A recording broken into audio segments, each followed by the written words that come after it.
And we are back yet again. We're going to do a game every single night. You're not going to be able to get rid of me. I'm going to be here every night, time and time again. Let's get it started.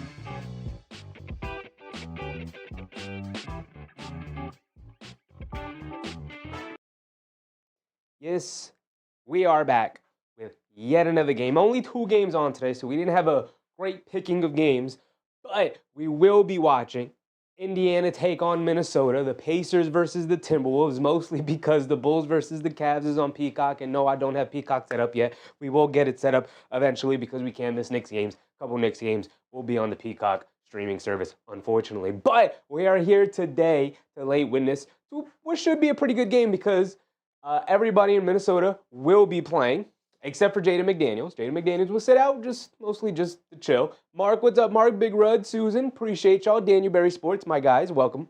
Let's get to it. The Indiana Pacers. Pascal Siakam. You will see no Tyrese Halliburton graphic here tonight. Probably won't see one during the season because he likely won't play. Actually, not even likely. He will most likely.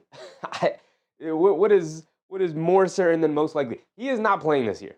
It would be more surprising if he played than not. Obviously, with the ruptured Achilles in the finals, super late in the year, not going to play this year. So, who now transitions into the leading guys on the team? Who will now set the tone? One will probably mostly be this guy right here. If this works, here we go. This guy right here, Andrew Nembhard, who will now obviously slide into the starting point guard. He usually kind of plays a combo guard role alongside Halliburton, but he will now kind of be the pseudo starting point guard. But we obviously got to start with Pascal Siakam, who is now the de facto number 1A guy. Got to run our stuff through. And Indiana does a great job of moving the ball around and running their stuff through a lot of people. That's how their offense is primarily set up. But without Tyrese Halliburton, who is the engine of that offense, how will it look? Well, they have to get Pascal Siakam more involved as an on-ball guy, being a creator and operating more out of the high post than he did previously playing alongside Halliburton. We know he's somewhat capable of it from his time in Toronto after Kawhi left, and he was, again, thrust into that situation before maybe he was ready for it. Maybe he's a little bit more ready now. Obviously, also, most likely more of a temporary situation than a permanent one like it was in Toronto. So much more ready and much more willing and set up to undertake that task. But we'll have to see how Indiana is going to decide to play it this year. Averaged about 20 points per game last year, 7 boards, 3.4 assists. Nothing too crazy. Expect most of these stats to shoot up, while maybe some of these come down a little bit. Some of the percentages very good last year. Over 50% from the floor, almost 40% from three-point range on like medium volume, not too high volume. Those are excellent numbers, especially for somebody like Pascal Siakam, who struggled with efficiency in Toronto when he became the 1A guy, and a lot of attention was paid to Pascal Siakam. And so maybe we'll see the numbers shoot up, but the percentages come down a little bit without Halliburton around. We'll see.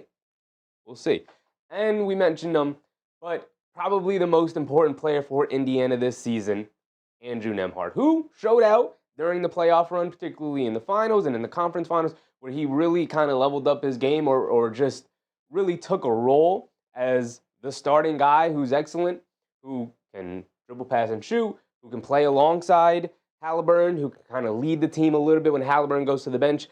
He kind of stood out and made it known, like, no, put the ball in my hands. I'm confident. I'm ready. I'm willing to take that next step in my game. These are regular season stats, 10 points, 3.3 rebounds, 5 assists. He's going to need to obviously bump up them points without Tyrese Halliburton's around 18 to 20 points that he was averaging last year.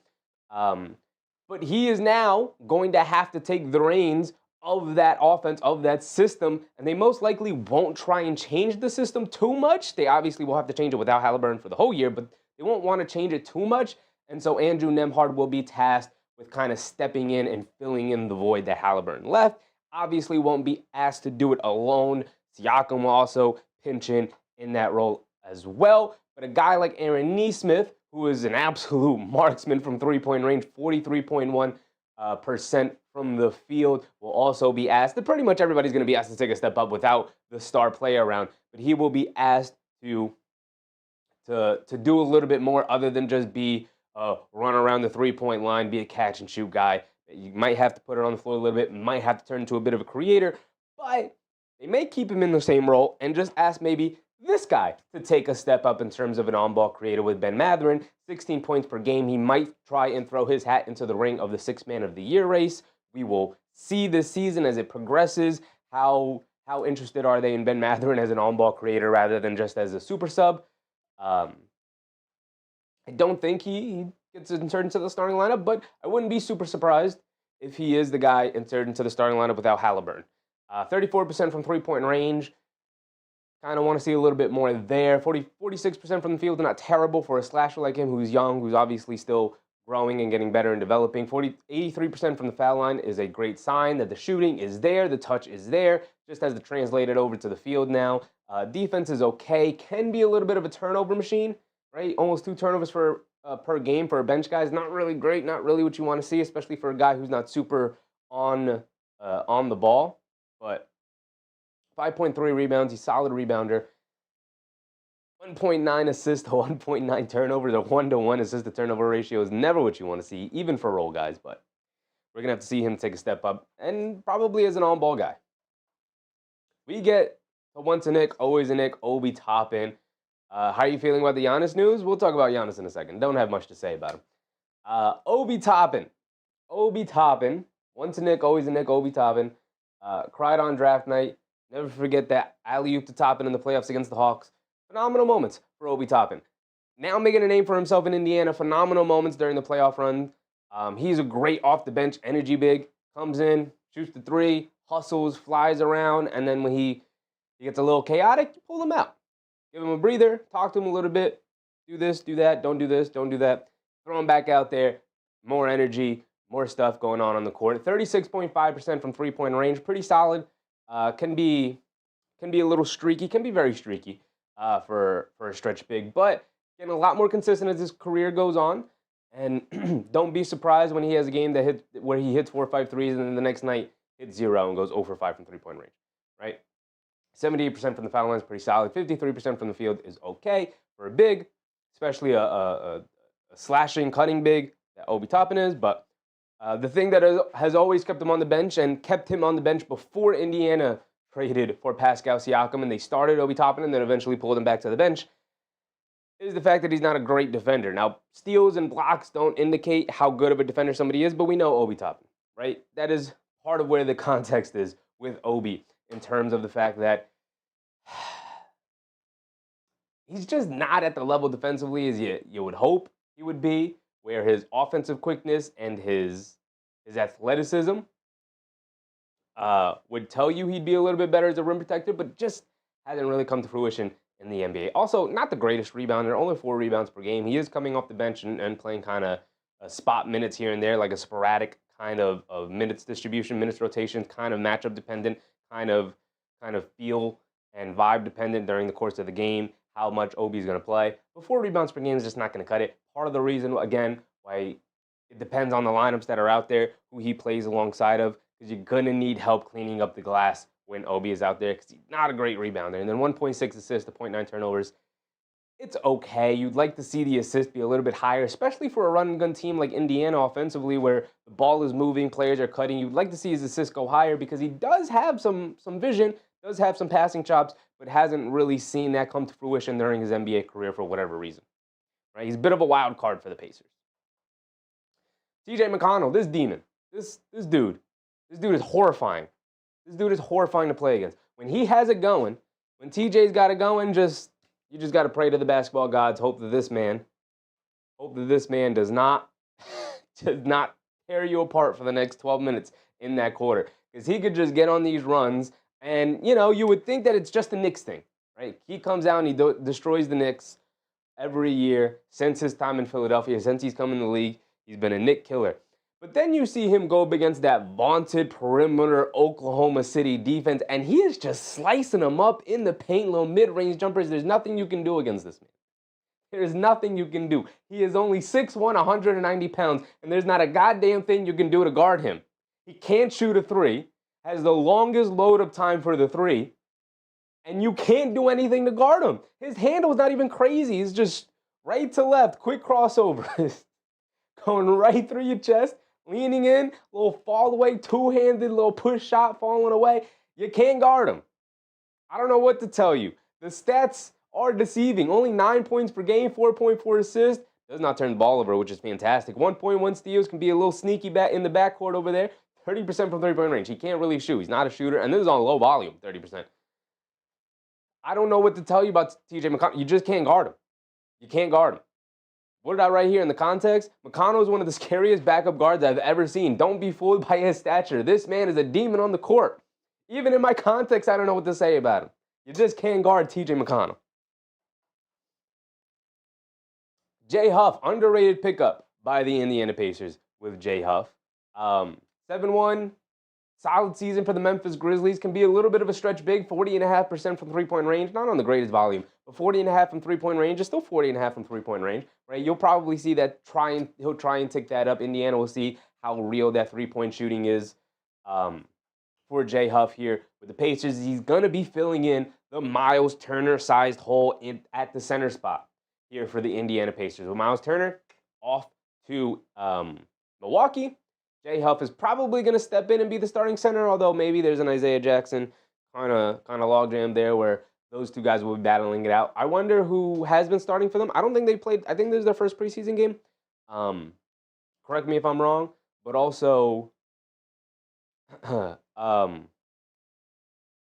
it's going to be a battle throughout the year.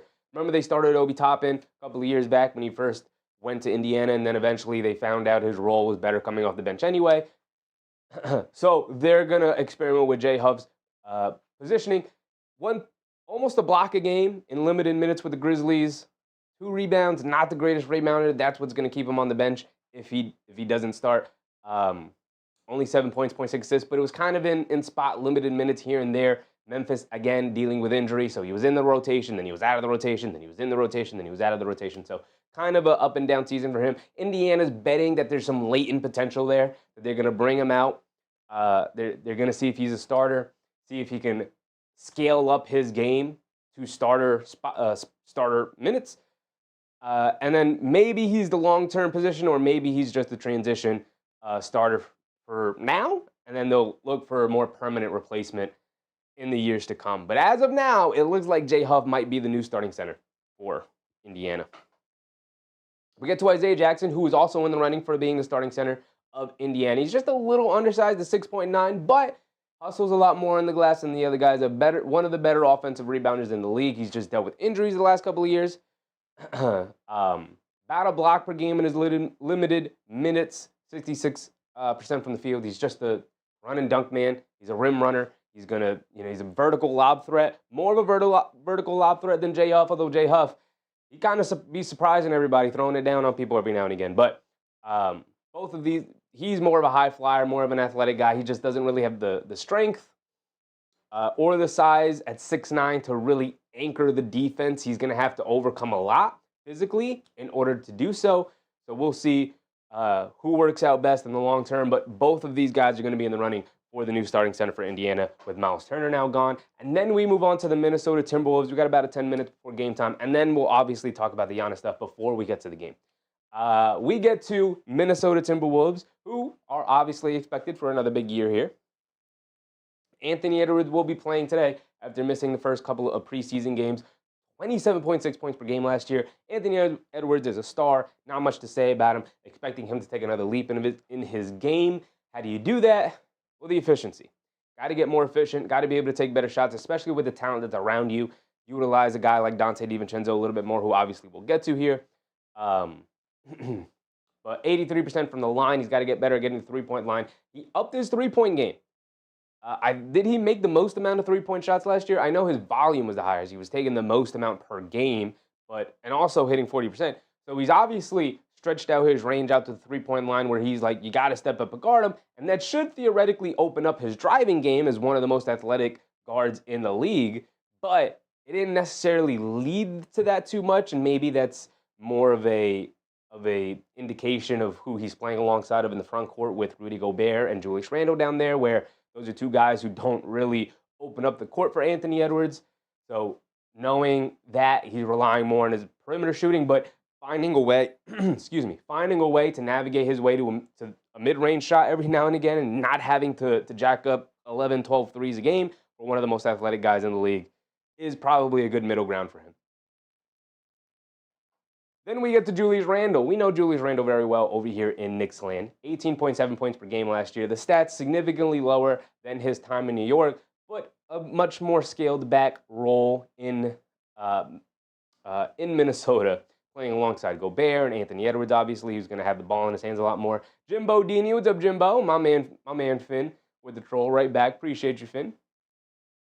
Julius Randle, on 19 a game, 7 boards, 4.7 assists. We know he can be a little bit of a triple-double machine. He's good for 20, 10, and 5 a night. Again, size, starting power forward, 0.2 blocks per game. Not great, not what you want to see. And also his positioning and his interest in defense can sometimes wane as the game goes on. His three-point percentage, not the greatest. So while he can hit a three, he's kind of the guy on the team who you're daring to hit a three. Not the greatest situation for Minnesota to be in spacing-wise, but depending on the way they play, it's going to have to sort of work itself out. Year one was a bit of an experience, right? Trying different things and whatnot, seeing how it works. And as the season went on, I mean, this is still a team that made the conference finals. So this is, and they should be better, much better this year with Julius Randle and Donte DiVincenzo knowing, yeah, we're going to be here for a while, right? Alex, what's up, Alex? Appreciate you. Nembhard taking over this year. Yeah, we talked about Nembhard, man. We talked about it. Should be a big year for Nembhard, having to take a step up with Halliburton now. AP, what's up, AP? What's some of the context? 2.8 turnovers for Julius Randle. Always been a little bit of a turnover machine. The context I wrote here, Randle is incredibly skilled, but wears his heart in his sleeve. Force him to constantly make decisions against different coverages and try to frustrate him. Right? He can be an incredibly emotional basketball player if you throw different coverages at him, if you put a small guy on him, and you dare him to attack offensively, and then have to make a bunch of different decisions, play after play after play after play. You maybe get him frustrated, maybe get his teammates frustrated with him, maybe get the coaching staff frustrated with him, and try to drive a wedge through the team during the game. We've seen it time and time again with the Knicks, like I said. We get to Rudy Gobert. Rudy Gobert, 4-time Defensive Player of the Year, future Hall of Famer, one of the best defensive anchors in NBA history. 12 points per game, 11 rebounds. Pretty much all he's really going to do. He's going to catch it and dunk it. He's going to grab a rebound and give it to a guard, or he's going to grab an offensive rebound and dunk it, or he's going to turn it over, or he's going to miss a layup. That's all you really want Rudy Gobert doing on the offensive end. Setting screens, catching it, dunking it, maybe catching a lob, maybe positioning himself and fighting for an offensive rebound. That's it, right? He is a rim-running, traditional big, very limited offensively. But the reason why he's a future Hall of Famer is he will anchor that defense. Talking about Indiana struggling without Myles Turner to find a defensive anchor at the center spot, Minnesota is set for a while with Rudy Gobert. And obviously he's getting older and he's not where he was to his prime, but Rudy Gobert is still a beast inside. And every time you have a player going into the paint, you're going to have to be aware of where Rudy Gobert is, because he can come out of nowhere. He's the stifle tower for a reason. And while the blocks per game aren't crazy, it's not a crazy number. 1.4 is fine. 1.5 blocks a game is fine. Nothing too outstanding. You'll probably never see him towards the top of the blocks per game list, mostly because everybody knows I'm not going to go in there and challenge the stifle tower. If Rudy Gobert's in position, kick that ball out.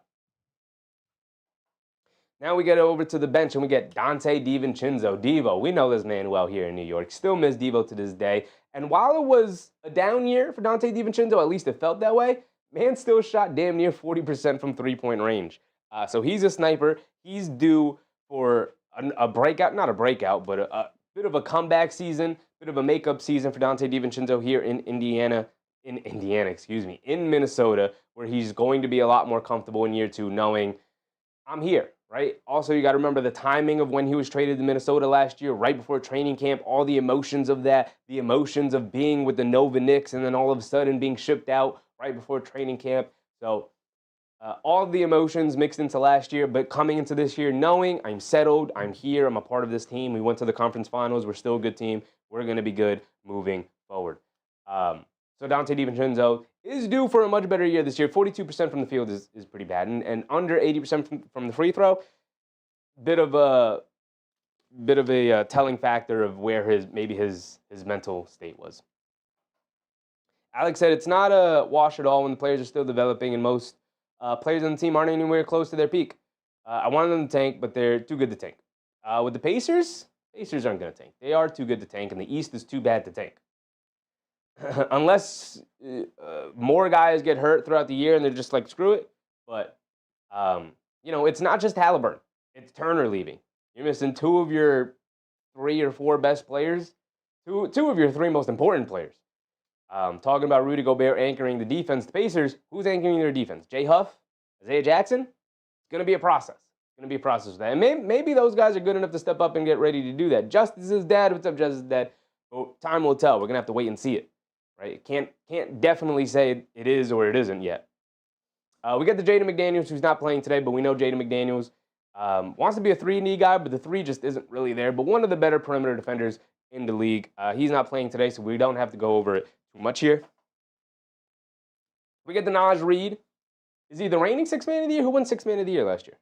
No, he didn't win. He won it 2 years ago, something like that.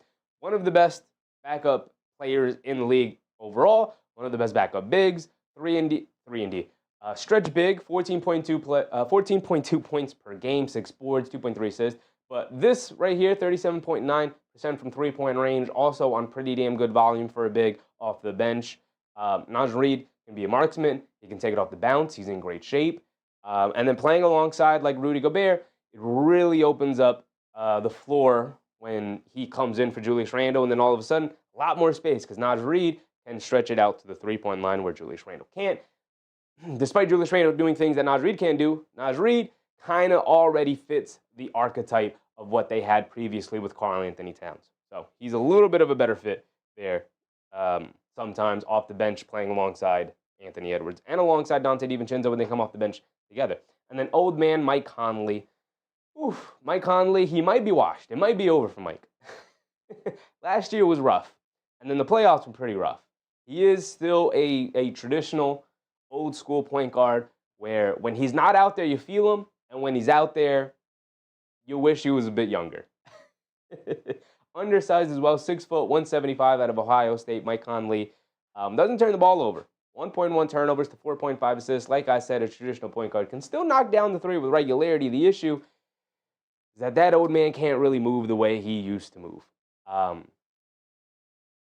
Conley is clearly over the hill at this point in his career. Leadership and marksmanship have elongated his career, but it's very limited at this point. Like I said, he's point guard kind of in leadership and organizational ability in name only, and not necessarily the kind of guy who can bring the ball down, run a ton of pick and roll, set guys up, put guys in position. He kind of brings the ball down, or not even. Anthony Edwards brings the ball down a lot. He sets everybody in position. He makes sure everybody knows what's going on, and he is the wily vet leader on this team. Just maybe not the starter anymore. Minnesota's going to have to find a solution for the Mike Conley in the starting spot situation. He should no longer be the starter on that team, but as of right now, he's the best option. So that's our quick pregame wrap-up of where these two teams are. Real quick before we get to the game, it's now 8 o'clock, so let's get everything set up.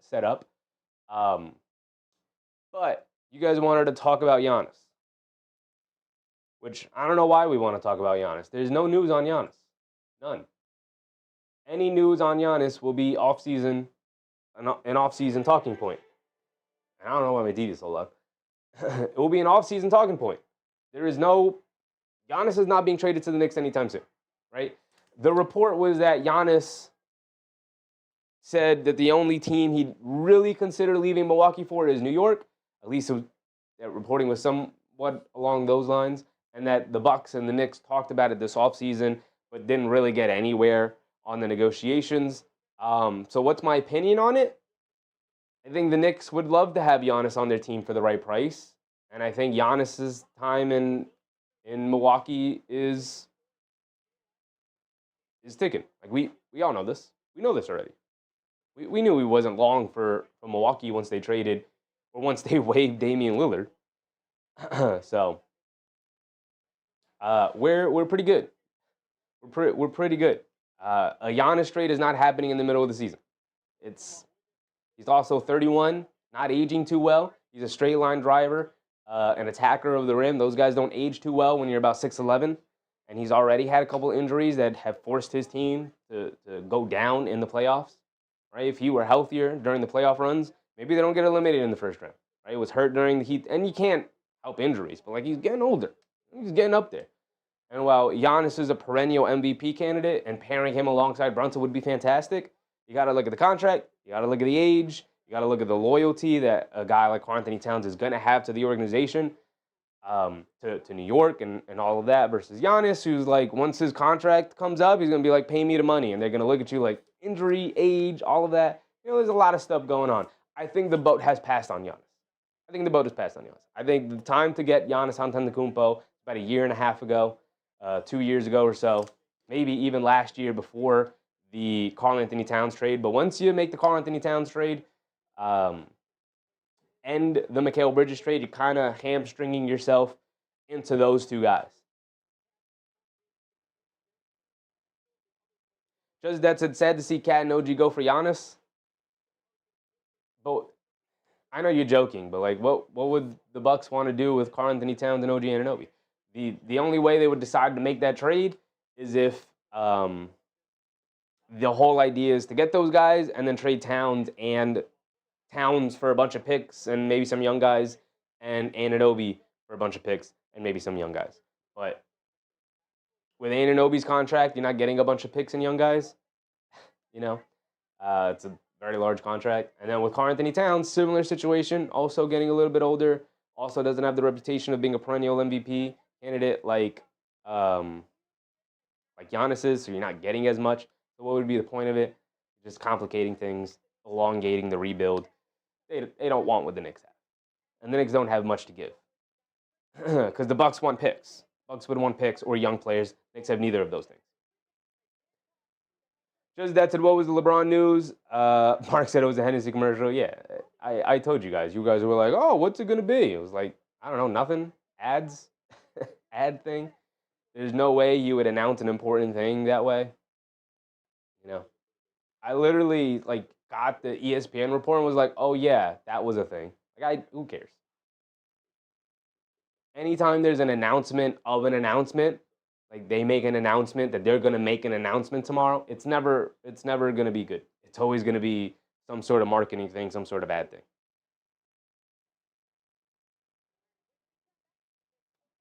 Alex said Pacers had a 7-0 record without Halliburton in the beginning of last season. True, bit of a different situation. Also had Miles Turner. Alex said, yeah, they were 4-5 without Miles and Hallie. 4-5 without Miles and Hallie. Yeah, puts them at around 500, which I think is what they're gonna float around this season without Halliburton. You know, because you also have to take into account that what happens if Nembhard has to miss a couple of games here and there. You know, you're already down your engine point guard, your star point guard in Halliburton. What if, what happens when Andrew Nembhard misses a couple of games? Because he's not playing 82. Nobody really plays 82 anymore unless your name is Mikal Bridges. So what happens when Nembhard is gonna need to sit out a couple of games? All right, now you're down 2 point guards. Okay, we'll uplift TJ McConnell. But who's backing up TJ McConnell now? Who are you bringing off the bench? Who are you running your offense through? Who are the threats out there? And you can get a mismatch of opportunists out there. Ben Shepherd can get out there. Johnny Furphy is probably going to take a step up this season. But those are not reliable things during the course of an 82-game regular season. That's more of a every now and again a player will pop off for a game here and there. But overall, Alex said so around 500, but the momentum from last year and how young the team is could be better than 500. I kind of wish they weren't that good so they could get a good pick.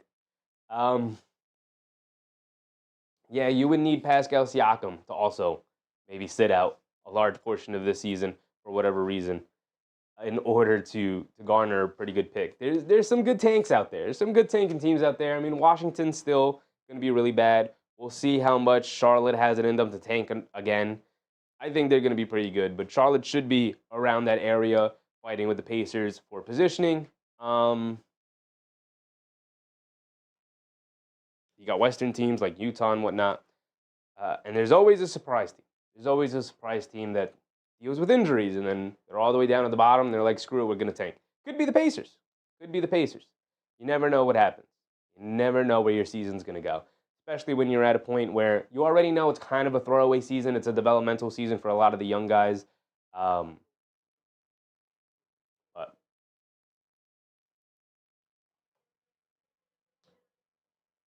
go. Let's get ourselves ready.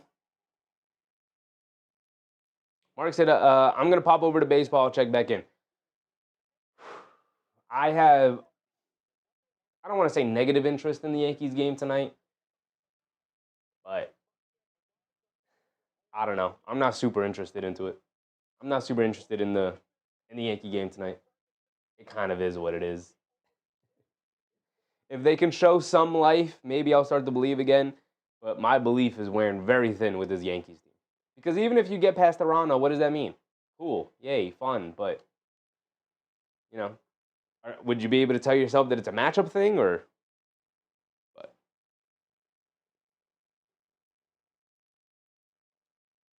All right, getting ready for the game. Let's get to it. They got the player intros going on.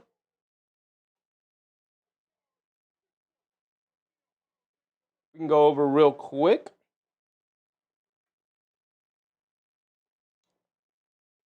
The Chicago-Cleveland box score, which is 57-55 right now. About to go into halftime, so a very close game. Buzelis is starting with 10, leading scorer. Giddey with 3, 3, and 5 after the big contract, also 3 steals. Patrick Williams coming off the bench now. They got Okoro in the starting lineup. Patrick Williams, are they finally giving up on Big Pat? He does have 7 points off the bench. That's about it, and a rebound in his 7 minutes. The Soon moves solid as always. Mobley's doing his thing. Hunter's doing his thing. Donovan Mitchell is playing. He's got 7.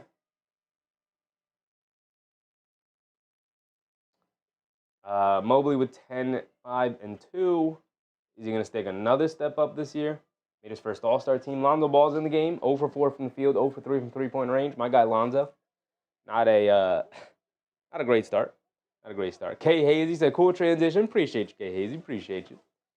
We're working on it. We're working on it.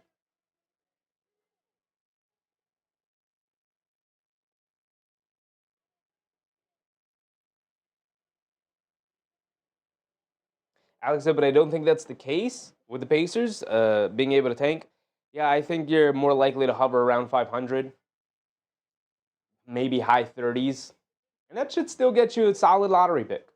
And there's nothing wrong with a solid lottery pick. Once you're in the lottery, I mean, we saw a bunch of teams jump up in last year's draft. Once you're in the lottery, you're in the lottery. You have the chance. And there's a lot of really good players. It should be another really good draft class, even outside of the top pick.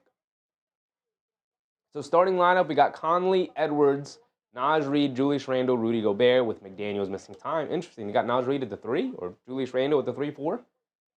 Julius Randle, Naj Reid at the 3-4. It's interesting. Very interesting.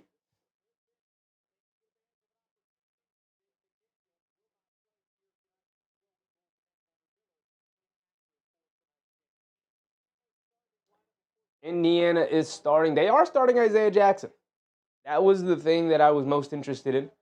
Who is going to get the starting center nod? It looks like it's going to be Isaiah Jackson with Jay Huff backing him up, but it's more going to be of a tandem between those two guys, unless Isaiah Jackson is ready to take that step into the starting big man spot. Obviously, you have Siakam, you have Nesmith, you have Nembhard, and was that Mathurin in the starting lineup? Who was also in the starting lineup? I didn't notice. We can go back and check real quick and then come back live. Too far. Ben Mathurin is in the starting lineup for the Pacers as well. And obviously, we know Nembhard is the starting point guard right now, but here we go.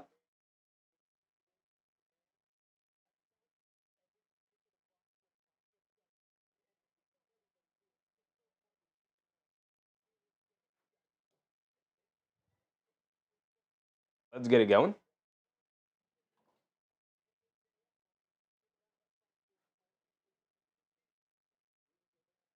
Rudy Gobert wins the tip, and we're off and running. Here we go. Randle has it up top, being guarded by Siakam. Randle and Siakam, some great battles during their times in Toronto and New York.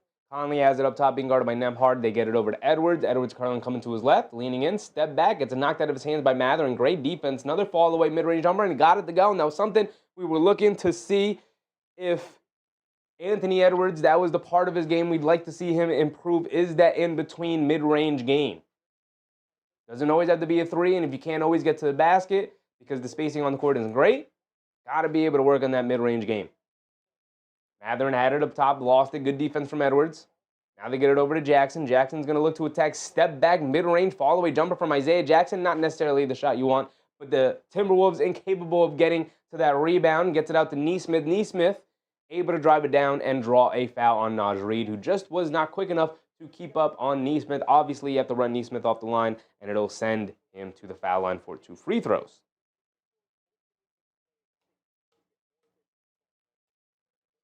Soon said Pistons looking good. Yes, they are. Yes, they are.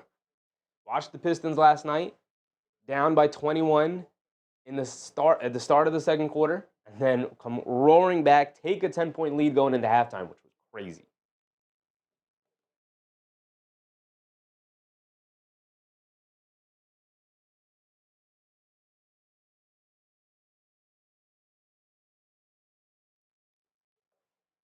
Nesmith at the foul line knocks down both of his free throws.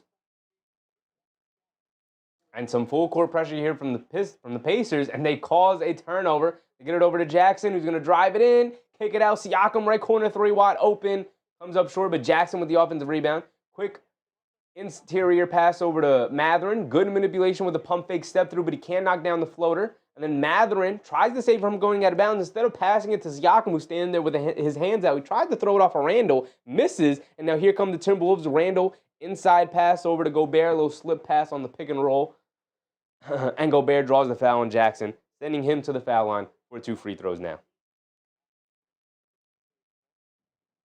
Alex said this will not be your average preseason game. Pacers players need real game practice with this unity.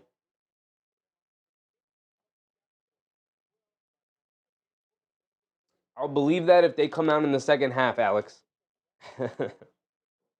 Every preseason game we've watched so far,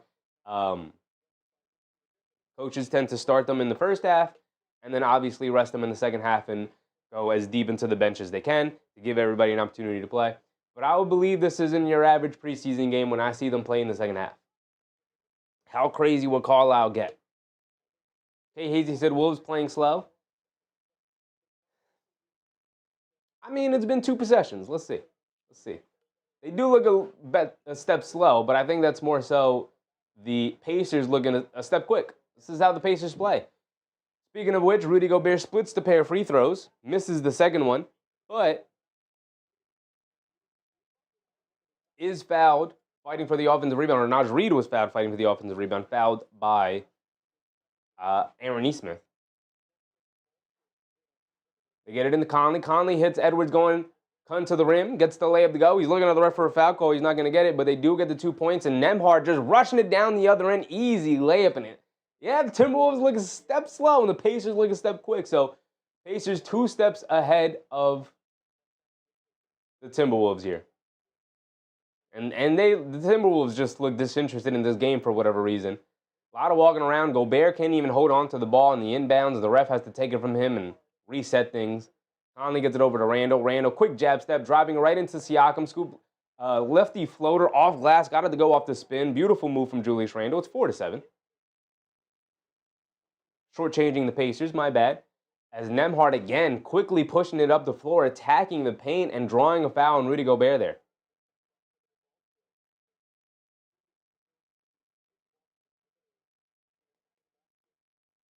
Wolves are playing slow. They are playing slow, K. Hazy. I wanted to give them the benefit of the doubt, watch, see how the game goes. Maybe they got to get a feel into it. Maybe they woke up on the wrong side of the bed. I mean, they are at home. It's not like they were the ones who had to travel over to Indiana. They look still half asleep. I think this is Indiana's first preseason game. It is. And yet, the the Timberwolves have already played one, and they look like the team that's tired already. Nembhard does knock down both of his free throws. Randle has it up top, dancing with it against Jackson. Steps through, lefty off glass, can't get it to go. Jackson, good defense, good rebound, battling it away from Randle. Here comes Nembhard pushing the other way. Has it up top. Quickly driving to his right, pulls it back, dancing with it against Randle, gets it out to Nesmith, back to Nembhard. Nembhard crosses over to his right, and then a foul on Randle. Good ball handling from Nembhard there to not give up his dribble with Randle sliding his feet, attacking that outside shoulder and drawing the foul.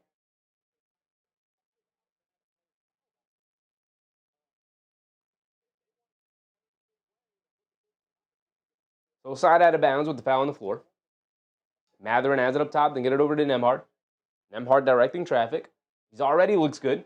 And a moving screen on Isaiah Jackson, leaning over with the shoulder.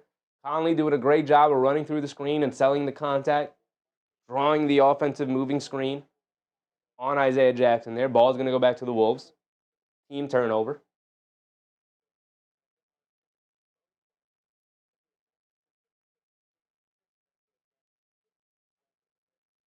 So the Timberwolves are bringing it down now. It's 7-6.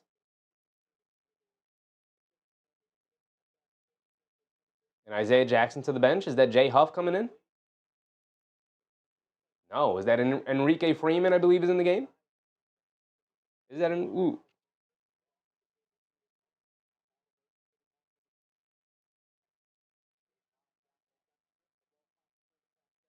Timberwolves turn it over. Mathurin down the other end, draws the foul on Conley and gets a wild layup to go at the rim. Beautiful drive in transition from Ben Mathurin, who's an excellent finisher at the rim. Draws the foul and gets it to go as he was falling down.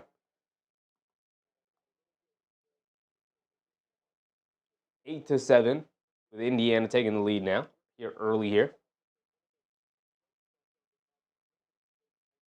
Tony Bradley is who came in for the Pacers. No Jay Huff, huh? No Jay Huff.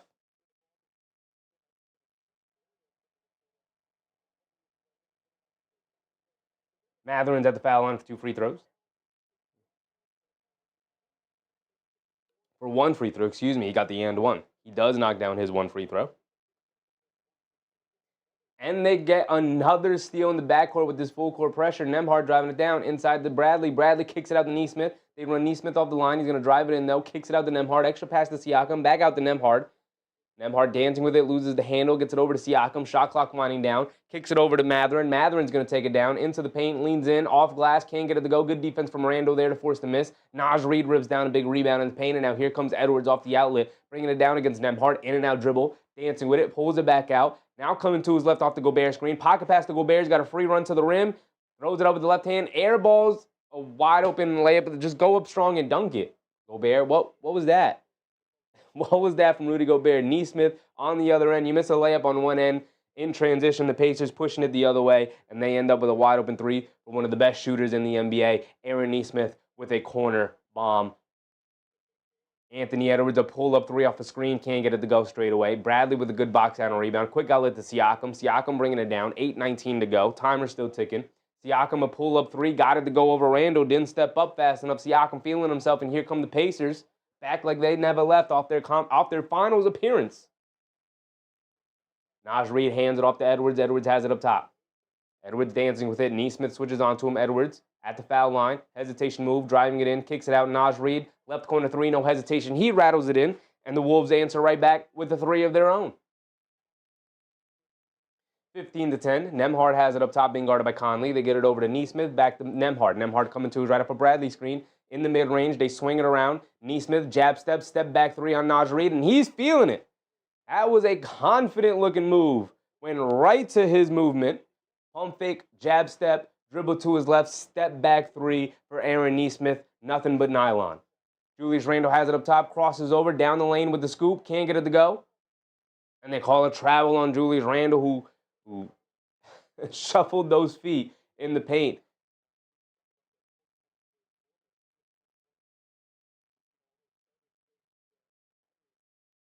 Kay Hazy said Mathurin already got his first foul shot. Mathurin may lead the league in foul shots per game, free throws per game this season. That guy for whatever, he finds his way to the foul line, man. He's great at accentuating contact, and he's great at drawing contact and getting there. And here comes Minnesota in a zone. Nembhard, coming off a Tony Bradley screen, finds his way into the middle of the lane and knocks down a pull-up jumper, immediately breaking the zone. Conley, dribbling it around the Naz Reid screen, shuffles it over to Reid, who struggles with the handle. Now Naz Reid has it, settles for a pull-up three over Tony Bradley, comes up short. Rudy Gobert able to grab the offensive rebound, leans in on Nesmith, and they call the offensive foul on Rudy Gobert, who's been disastrous here in this first quarter and the start of this second game. Rudy Gobert has been disastrous. Offensive fouls. That's his second foul of the game. So he's going to come out here with 7 minutes to go. He's going to come out of the game. Missing wide open shots at the rim, just going for like lefty floaters in the paint instead of just taking your 2 steps like a big man should and going in and dunking it. I don't know what Rudy Gobert is doing out there, but he looks terrible. He looks terrible. He looks terrible.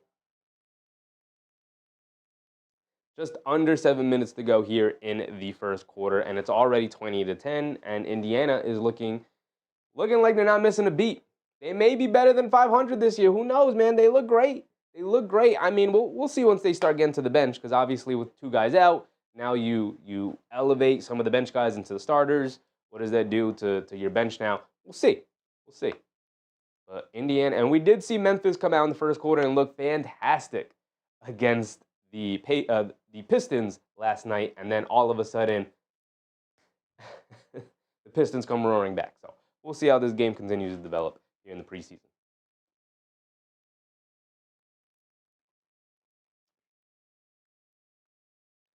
Student said it's already 2-0 Blue Jays, middle of the first. Yeah, I'm not interested. Yankees are going to get swept. Student said, are the Pistons the same as last season? What players changed? Tim Hardaway Jr. and Malik Beasley and Dennis Schroeder are out, and they brought in Duncan Robinson, Karis LeVert, and I think one other guy. Those two in particular. Duncan Robinson and Karis LeVert.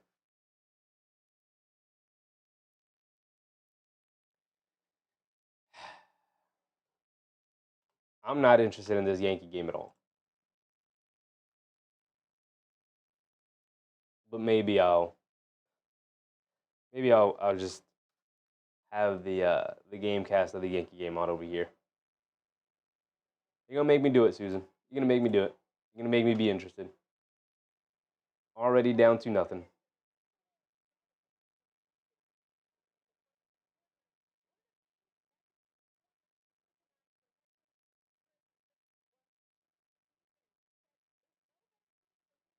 Okay, here we go. Checking back in. Rudy Gobert is going to come back out. He's got 2 fouls, doesn't he? No, who had the foul previously? Mike Conley's got 2 fouls. Gobert's still listed with 1, Naz Reid with 1, and Randle with 1. Timberwolves just hacking and whacking away.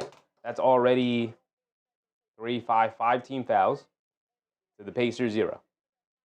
So, not great. Not great.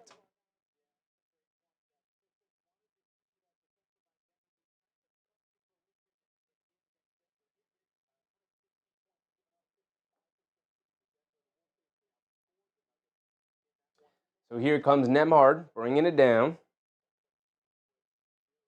Nembhard up top, being guarded by Conley. Coming to his left off a Bradley screen, snaking it back to his right hand, mid-range. Double clutches it. Good rear contest from Mike Conley there. And then a foul and Tony Bradley fighting for the offensive rebound. Timberwolves doing a pretty decent job of boxing out. Keeping them off the offensive glass for now. Started off the game pretty poor at that. Here comes Conley bringing it down. Has it up top. They get it over to Reid. Back to Conley. They get it in the Randle in the post, being guarded by Siakam. Backing him down. Leans in. Pump fakes, spins. Low fall away in the paint. Beautiful move from Julius Randle. Had Siakam in the torture chamber there. Gave him all the moves. And then the smooth baby jumper there. Siakam looking to answer with the 3.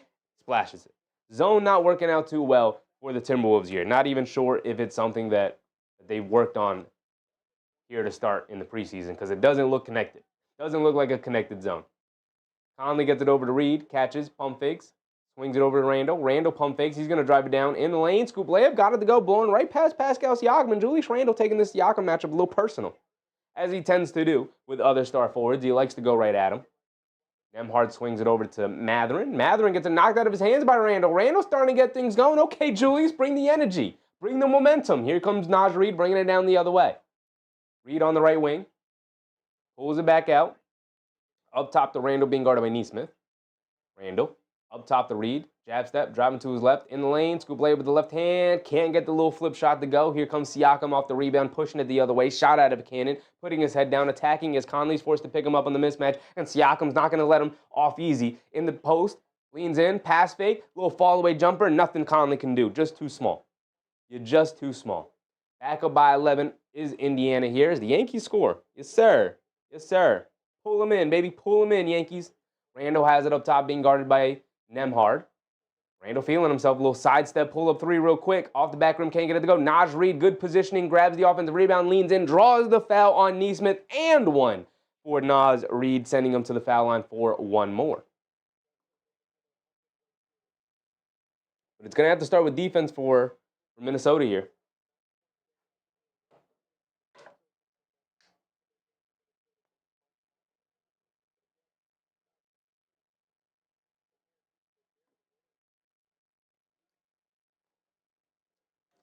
Donte DiVincenzo subs in. McConnell subs in. Jarace Walker subs in. Jay Huff is in. There's my man, Jay Huff.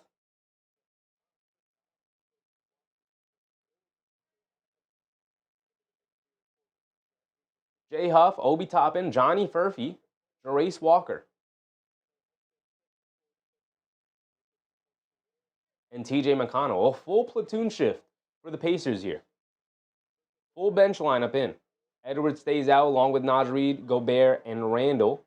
But Donte DiVincenzo is coming in for Conley. Furphy gets it over to Toppin. Toppin swings it over to Walker. Walker. And the Timberwolves still in the zone. A 1-3-1 zone. As Jarace Walker has the ball slip out of his hands, goes out of bounds as he's trying to kick it in the corner to Toppin. It's going to go back to Timberwolves. They did knock down both of the free throws. So it's 25-17. And Terrence Shannon Jr. is going to sub in here. But before we do that, we're going to get a full timeout here from the Pacers.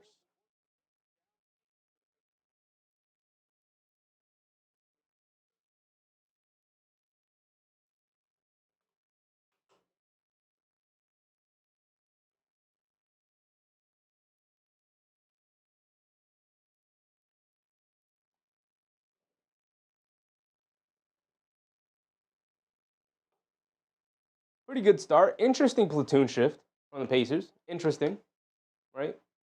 You don't see a whole lot of that in the NBA. Maybe it's a preseason thing. Maybe he wants to see this full starting unit together and the full bench unit together. But interesting to see. Interesting. Also, that Tony Bradley came in for Isaiah Jackson. Was that because Jackson picked up 2 fouls or something? Because I found it weird that Tony Bradley would be ahead of Jay Huff in the rotation. But again, if Rick Carlisle and the coaching staff wanted to see certain units together and see that bench unit together for a stretch here, Isaiah Jackson, he's got 3 fouls. Okay, that is good reason to pull him out. So interesting.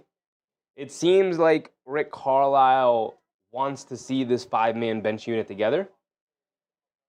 So instead of bringing in Jay Huff or Isaiah Jackson, who I would assume to be the rotation big and not Tony Bradley, but he decided to bring Bradley in for Isaiah Jackson, who picked up 3 early fouls.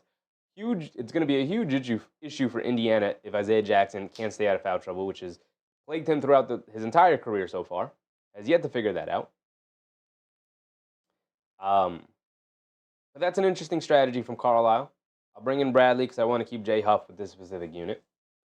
Okay, let's see why that is. Maybe just trying to build some chemistry between those 2 units.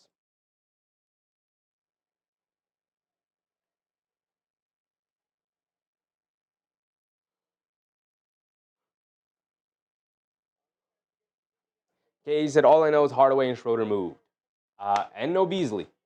for obvious reasons, if you know what happened with Beasley. No Malik Beasley. Tim Hardaway's out. Duncan Robinson is in. Dennis Schroeder is out. Karis LeVert is in.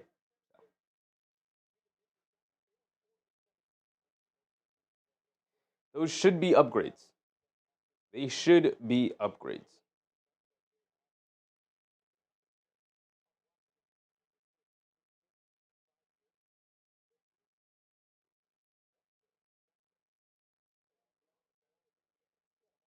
DiVincenzo gets it into Anthony Edwards, who's bringing it down against Walker. They get it over to Gobert, being guarded by Jay Huff.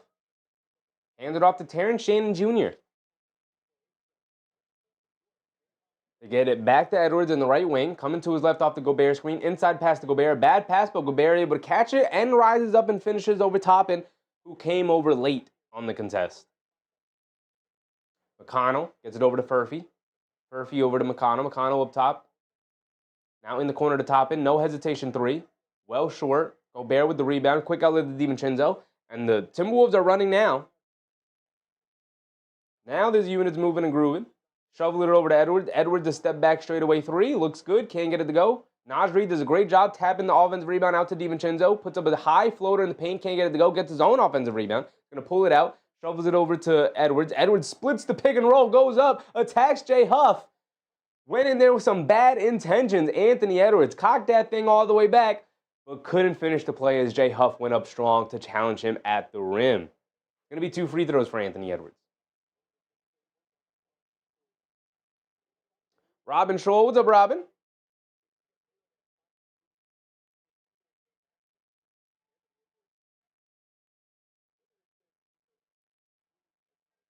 Edwards knocks down the first one.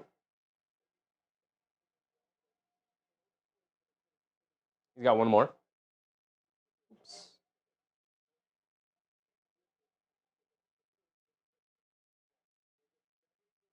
Edwards goes 2 for 2 from the line. Pacers already pushing it the other way. Toppin gets it over to Walker. That 1-3-1 from Minnesota here. They get it out to Furphy. Furphy on the left wing. Up top to McConnell. McConnell driving to his right. Gets it out to Walker. Walker puts up the three over Edwards. Well short. Long rebound. McConnell able to snag it. Foul line pull-up jumper. Got it to go. You know that's going in. That's TJ McConnell right there. That's TJ McConnell. That's 6-foot Michael Jordan, if you didn't know. TJ McConnell is unguardable. Rob Dillingham is also in the game here from Minnesota now. So we got Dillingham, Edwards. Edwards with the step back three. Rattles that one in. Edwards starting to get it going now. We got Dillingham, Edwards, Gobert, Terrence Shannon Jr., and Donte DiVincenzo for the Timberwolves. We have the full bench unit of McConnell, Furphy, Jarace Walker, Obi Toppin, and Jay Huff. And Donte DiVincenzo knocks the ball off of Johnny Furphy out of bounds. So it's going to go back to the Timberwolves here, and it's a 3-point game, building some momentum. Donte DiVincenzo bringing it down against Furphy. That full court pressure does not work the same without Nembhard and Nesmith hounding perimeter defenders. It's not the same when it's Furphy and Jarace Walker. You know, Rob Dillingham hands it off to Edwards. Edwards quick catch and fire out of the left wing. Can't get it to go. Furphy with the rebound. Here comes McConnell pushing it the other way. Over to Furphy in transition. He's going to pump fake, drive it in, kick it out to Toppin. Shovels it over to McConnell. McConnell on the left wing. Over to Huff. Back to McConnell. McConnell over to Walker. Walker back to McConnell. He's open. Gives the extra pass over to Toppin. Wide open left corner three, and he rattles it in. And that's the smarts of TJ McConnell on full display. Instead of just taking that open three, waited an extra half second, knowing I'm going to get a relocation guy and we're going to be able to get an open three for a better shooter.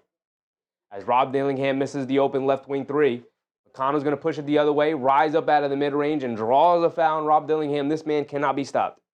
There is no stopping TJ McConnell. He is inevitable. He is the Thanos of the NBA. TJ McConnell is inevitable. There is no stopping him.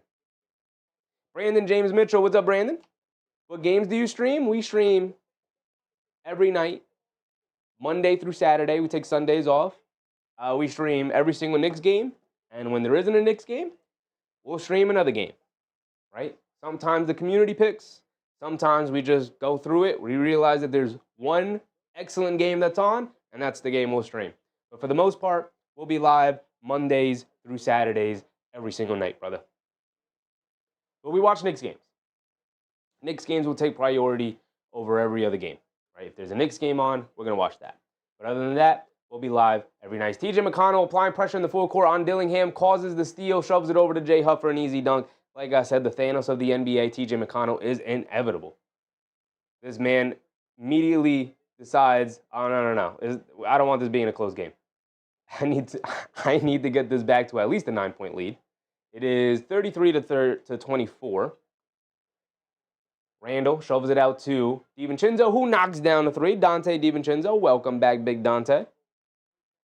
McConnell bringing it down the other way on the left wing, gets it over to Furphy. Furphy into Toppin. Toppin in the mid-range, kicks it back out to McConnell. The ball movement and the player movement from Indiana is spectacular. Great pump fake off of Obi Toppin. Inside pass to Jarace Walker. Excellent pump fake drive and kick from Obi Toppin there. 8-point game, 35-27, 40 seconds to go here in the first quarter. Edwards has it up top, dancing with it against Jarace Walker, coming to his left off the DiVincenzo screen, now attacking Furphy, the second-year player, goes to the reverse layup. Excellent athletic move from Anthony Edwards, incredible finish, going up on the right side, reversing it, and getting it over to his left hand and finishing on the left side of the basket.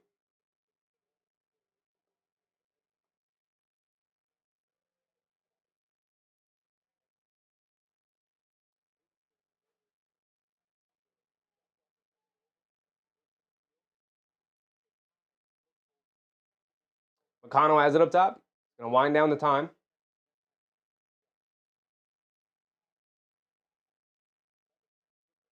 Timberwolves still in that 1-3-1 zone. McConnell breaks it down, gets to the foul line, and knocks down a little pull-up jumper. Just splits two defenders and knocks down a pull-up jumper. As much as I want to hate TJ McConnell, he really might be my favorite player in the league. How does he do that? Edwards steps back, pump fakes, puts up the straightaway three at the buzzer, can't get it to go, and that will be the end of the first quarter, 37-29. No Halliburton, no Miles Turner, doesn't matter. Still going to put up a 37-point first quarter. Indiana Pacers are legit.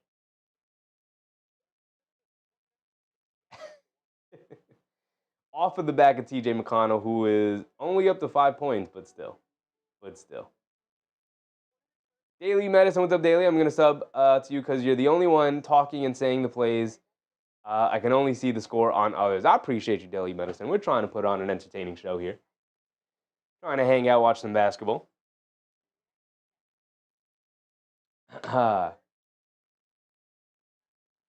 We do games every night. Every single night, Monday through Saturday. Knicks games will take priority for me once the season starts. We'll be following the Knicks most closely, but we will get around to watching pretty much every team play, right? When the Knicks aren't live, when the Knicks aren't playing a game, we're going to be streaming other games regardless. So, I probably, if I had a choice, no, Pacers, Minnesota is probably the better game. The only other game on today is Chicago, Cleveland. Chicago's not all that interesting. Pretty boring, a pretty boring team. Cleveland would be somewhat interesting to watch. But that is a Peacock game. And I'm not getting another streaming service right now, right? I will have to get it eventually to watch the Peacock Knicks games during the season, but Mills, what's up, Mills? Love the enthusiasm. Keep it up. I appreciate you. I do love basketball, man. I do love basketball. I'm a Knicks fan first, but I love the NBA. I love basketball. You know, some people, they love their team, and that's kind of it, and they just kind of just follow the team. I'll follow the NBA. I'll watch the whole thing. Knicks are a priority for me, but I love the NBA. That's why we're here.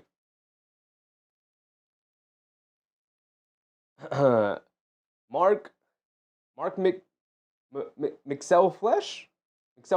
What's up, Mark? Appreciate you, brother. Appreciate you. Hope everybody's having a good time. 37-29, start of the second quarter here. Let's get things set up. Student said Obi should be a vital part of the Pacers this season. He looks good. He should be an important part. I mean, everybody's going to have to be an important part. When you lose two two important pieces of your core in Halliburton and Turner, everyone's going to have to take a step up to fill those voids. McConnell is in the game. Stays in. That full 5 benchman unit for Indiana stays in the game. McConnell drives it in, shoves it over to Furphy. Furphy can't handle it. Off his leg, out of bounds.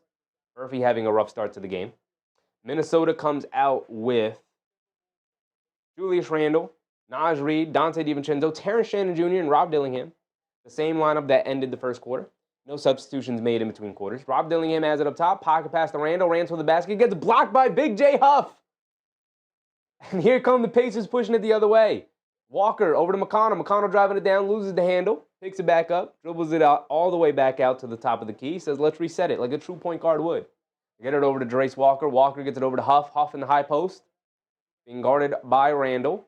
Kicks it over to Furphy. Furphy going along the baseline against Dillingham. Had the matchup, but can't spray it out as Naj Reid came over for the help. And then DiVincenzo just throws it right to Julius Randle. Bad pass from DiVincenzo. Home run pass almost turned over as Naj Reid comes flying out of nowhere to knock it out of bounds. Some reckless helter-skelter play here to start the second quarter.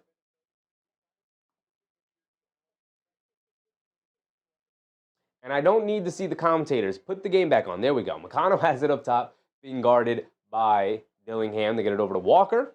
Walker being guarded by Randle. Over to Furphy. Terrence Shannon Jr. chasing. Pocket pass over to Huff, who set the screen. And then Huff, rolling to the rim, gets a nice, easy layup. 10-point lead for Indiana. Rob Dillingham trying to push it quickly, trying to generate an easy look, and he finds Terrence Shannon wide open in the right corner, and he splashes a 3, trying to get those points right back. And then a home run pass to Toppin. Toppin saves it over to Furphy. Furphy to the rim, misses the layup, but they call the foul on Naj Reid. It's going to send Furphy to the foul line for 2 free throws. 10:30 to go here in the second, here early. Pace is starting to pick up. Pace is definitely starting to pick up. Both these teams looking to get out and run right now. No Mike Conley, and Minnesota's like, let's run it. Mike Conley goes out, and Minnesota's pace immediately picks up. Mike Conley still has his value, but he can't be your starting point guard anymore. Furphy misses the first free throw. And a full platoon shift yet again. Obviously, Nesmith will be the one to sit out, as one player has to sit out with Furphy at the foul line. Nesmith will wait at the scores table, getting ready to check in. Interesting strategy from Carlisle here. I wonder if this is something he's going to try and do during the regular season, if it's just a preseason thing to evaluate some lineups. Randle gets it into Dillingham. No substitutions for the Timberwolves, but the 5 starters back in for the Pacers, minus Nesmith for Furphy. And there's an off-ball foul to get Furphy out of the game, and an off-ball foul on Furphy, compounding the issue.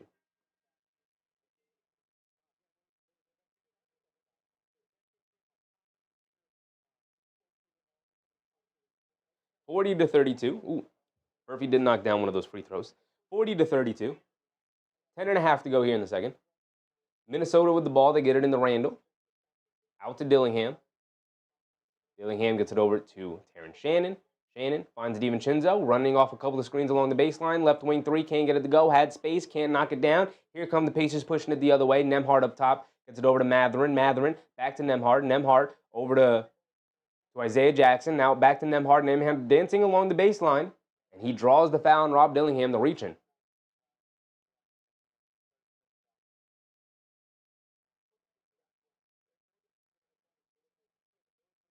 I don't like they keep going to the commentators who are just talking. I don't need to see them. Keep it on the game action. Thank you. They get it over to Nembhard. Nembhard has it up top. Get it over to Siakam. Siakam back to Nembhard. Nembhard being guarded by Dillingham. Not a great matchup for the Minnesota here. Get it over to Siakam. Siakam a deep 3 over Randle. Well contested. Didn't matter. Siakam, nothing but net. He is perfect from the 3-point line here to start the game. Shannon Jr. coming off the Naj Reid screen to get it over to Reid. Reid rolling to the rim, knocks down a floater over Nembhard. Nice finish from Naj Reid. Nice soft touch.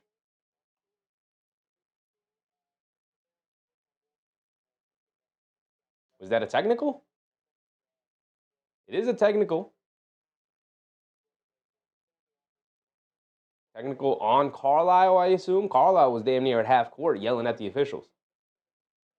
A little too early. A little too early. It is the first preseason game for the Pacers, and Carlisle already picking up a technical here. 9:39 to go. Randle at the foul line for the free point, and he can't convert it.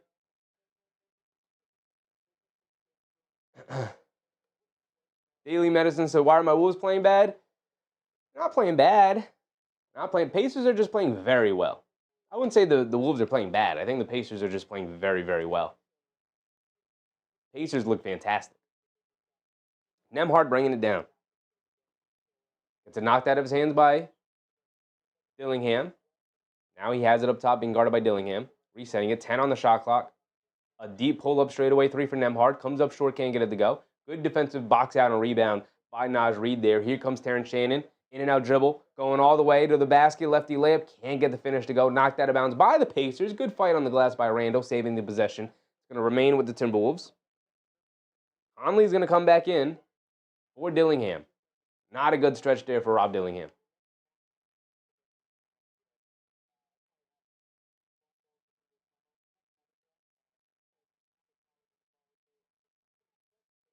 Get it in the Naj Reid. Naj Reid.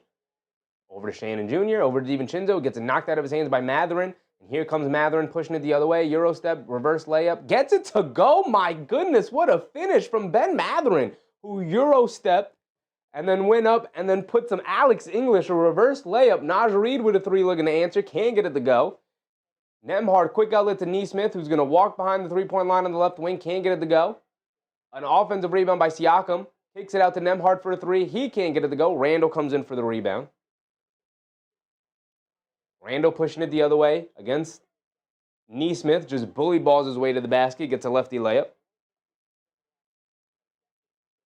And Siakam just running to the rim. And a blocking foul on Naj Reid and one for Pascal Siakam. Going right through his chest.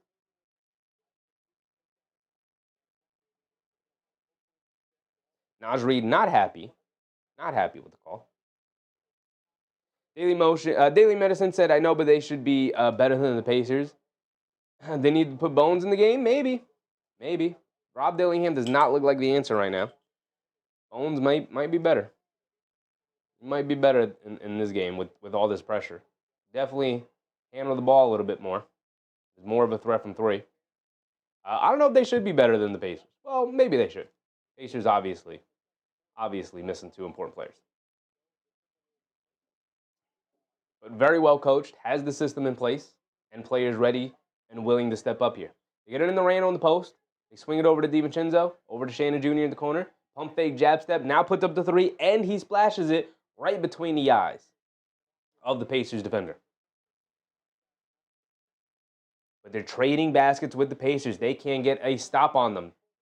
Mathurin to the basket. Shovels it over to Isaiah Jackson on a great pass. Dante DiVincenzo comes flying in for a block, and then Randle Euro steps towards the basket, draws the foul. He's going to go to the foul line for 2 free throws.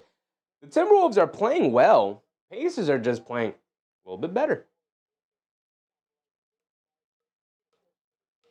I would like to see Bones Highland in this game. But Chris Finch has to see what he has in Rob Dillingham. Right? It's got to be, if it comes down to the backup point guard spot, it's got to be Rob Dillingham versus Bones Highland. I know Highland had a good first game. But you got to see what you got in Dillingham. You did invest a lot. It wasn't just a draft pick. You traded up for that draft pick in order to get Rob Dillingham. Randle knocks down the first free throw. Got one more coming. Rudy Gobert subs in for Naj Reid. DiVincenzo to the bench for Mike Conley. Or for Jalen Clark. Excuse me, Jalen Clark is in the game. I would have thought that Chris Finch would have went to Jalen Clark over Terrence Shannon Jr., but Shannon Jr. did have an impressive postseason. So, showing the faith in him. Jalen Clark looking to get an opportunity here as well. Randle knocks down both of his free throws. Oh, I gave 3 points. My bad. My bad. And it should be 41-48. Siakam has it up top, being guarded by Randle. Shovels it out to Nembhard. Nembhard coming to his right off the screen. Steps back over to Siakam. He's got the mismatch on Conley. Clearing out. They bring a double. Shovels it out to Nembhard. Extra pass to Mathurin. A left wing 3 over Gobert on the late closeout, and he makes him pay. Not closing out harder. Mathurin knocking down the 3 there. Conley turns it over, just mishandles it. Quick outlet to Nembhard for an easy layup. Nobody with him.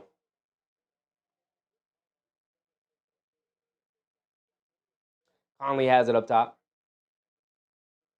Directing traffic. But the team just gets so slow with Conley in the game, man. Conley, a bad pass to Terrence Shannon Jr. And then another run out. Indiana can hold on to it, though. And then they get it over to Randle as Minnesota recovered it, and Randle able to get the easy layup. But what almost a disastrous moment as Conley stayed on the ground a little bit long. Now he's back up. Matherin to the rim. And offensive fouls. Terrence Shannon Jr. steps in there. Shannon Jr. playing very, very well. Rewarding Chris Finch for the trust in him. Playing very well here. Student said, here comes the Timberwolves. Well, every time the Timberwolves come, every time the Timberwolves are on their way back, the Pacers put together a really nice stretch.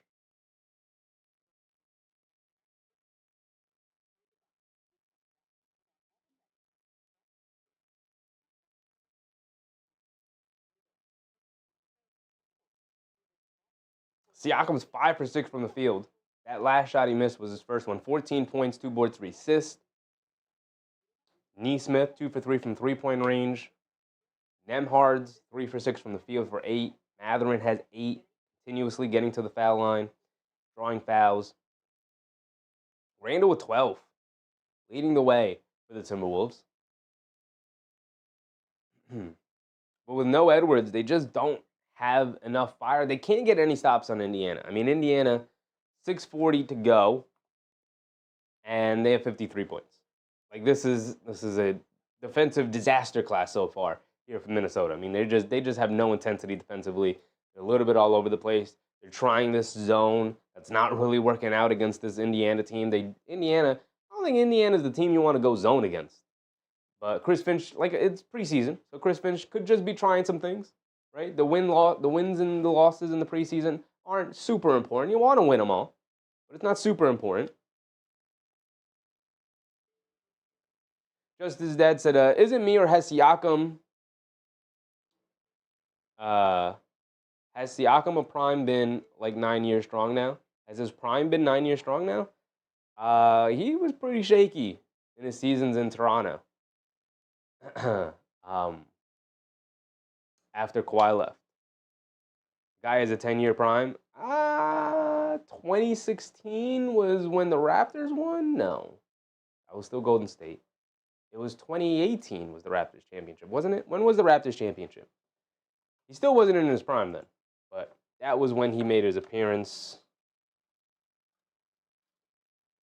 When was the Raptors championship? 2019. 6 years ago. It's been half a decade. Because the next season, I'd say, he took a step up. Season after that, maybe that was his prime, the start of his prime there. But how old is Siakam? It hasn't been 10 years. It feels like 10 years, but it hasn't been 10 years. Siakam is now 31. So he is smack dab in his prime, right? Smack dab in his prime for sure.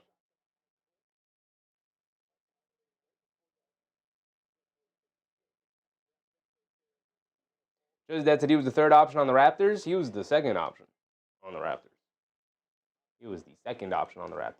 By the time they got to the finals, he was the second option. Anthony Edwards is back in the game. Misses the mid-range bank shot. Here comes McConnell pushing it the other way, and McConnell's in the game. It's over. It's over for the Timberwolves. Whatever they thought they were going to do, it's over now. McConnell's in the game. Matherin has it up top. They get it over to Siakam. Siakam being guarded by Jalen Clark. I like Jalen Clark. See if he can earn himself some rotation spots here. Excellent defense on Siakam. Siakam damn near almost got it to go. And there's McConnell, a little offensive rebound, dribbles it under the basket, knocks down a little mid-range pull-up jumper, because of course he does. 6 feet tall, snagging an offensive rebound and knocking down a shot. Julius Randle all the way to the rim, can't get it to go over Isaiah Jackson.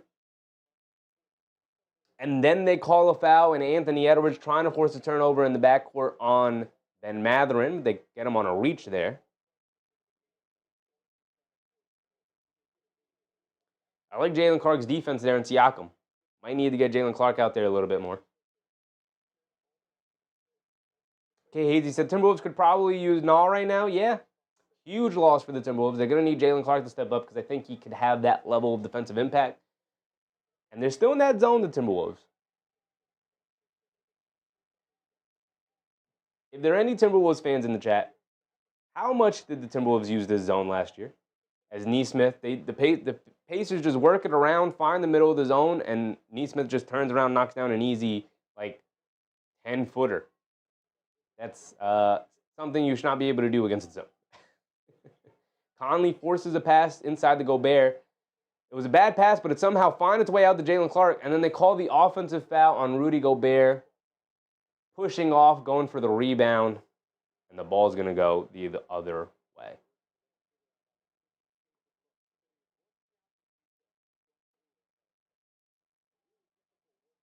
Just that said, Lowry and VanVleet 3-4. OG was on that team. OG was on that team, but he got hurt during the playoff run. So he didn't actually contribute a whole lot during the major part of the run. But he was on that team. And by the time we got around to the finals, Lowry was the third option behind Siakam and Kawhi.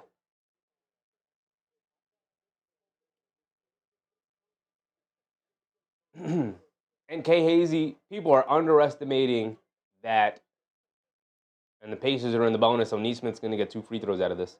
People are underestimating that acquisition by Atlanta. Nickeil Alexander-Walker alongside Dyson Daniels is horrifying defensively. That is horrifying perimeter defense right there. You throw Onyeka Okongwu out there. You got Zachary Rieseshay flying around. Oh my goodness. You got Kristaps Porzingis in the paint whenever he decides to play. Oh my goodness. Atlanta's going to be good. Atlanta worries me. They're going to be so much better than people are ready for.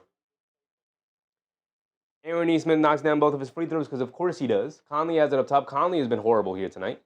Edwards leans in, draws the foul on Mathurin. I believe they're going to say he gathered, so Edwards is going to go to the foul line for 2 free throws. About 5 minutes to go here in the second quarter. Just that's a Nesmith top 10 spot shooter in the NBA currently. He's higher. He's top 5.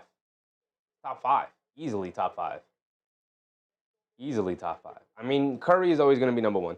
Even as a spot-up shooter, I'm still going to put Curry number 1. If we're talking about shooting, Curry's going to be number 1. Just that's a top 3 maybe? Yeah, maybe top 3. He's definitely top 5, maybe top 3. I mean, I'd have to run through the list real quick, but he's horrifying. You're a Knicks fan, you were here.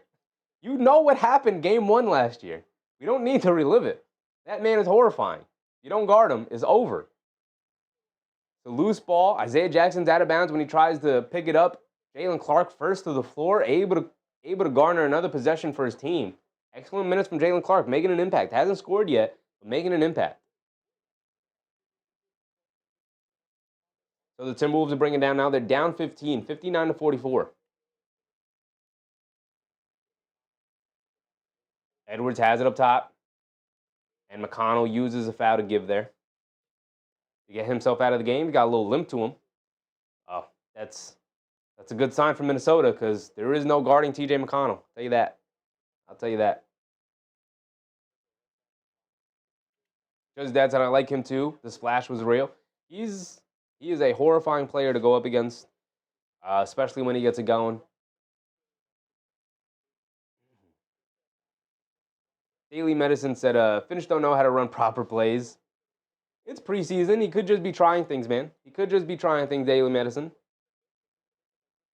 You got to let me know, Daily Medicine, how much zone did they run last year? Did they run that 1-3-1 zone that they're running here a lot here tonight? Anthony Edwards to the rim. Can't get the layup to go. And it's going to be out of bounds.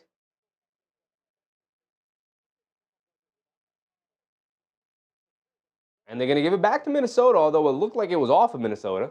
Say it's off the Pacers. And Carlisle's going to use a challenge here. And there's a lot of arguing. No, they're not going to use a challenge. They're just going to change the call.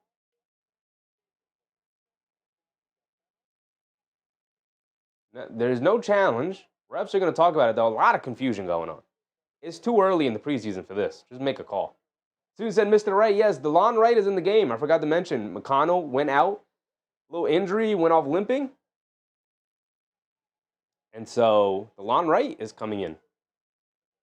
Shout out DeLon Wright. Once a Nick, always a Nick. Student said, did the Rockets play? Yeah, how's the KD factor? I think the Rockets did play. Hey, Hazy, our guy DeLon. Yes, sir. Our guy DeLon Wright. I think the Rockets did play the other night, right? Gonna look real quick. They did. They played the Hawks. How was KD? KD did not play. KD did not play, so we don't know. We don't know yet. We'll go through that box score. That looked like an interesting box score. Go through that box score at halftime here. Almost there. Jackson has it up top. They do finally give it to the Pacers. They get it over to Nesmith. Nesmith fires with the shot clock winding down. Long rebound finds its way out to Siakam. He dribbles it out to the three-point line. He puts up a three. Can't get it to go. Jalen Clark comes in for the rebound on the air ball. Home run pass over to Randle. Randle goes up. Blows the layup. Win for the finger roll finish instead of trying to finishing off the glass basketball one-on-one. Siakam Euro step. Goes right past Conley. Can't knock down the floater. Gobert with the offensive rebound. And then Edwards shot out of the cannon just going all the way past. Oh my goodness, Edwards. Turning on the Jets there. Just running right past the Pacers. DeLon Wright forced to grab him in the backcourt. It's got to be it is a transition take foul. I mean, DeLon Wright was just like, God damn. Edwards just ran right past me. Just reached out and grabbed him.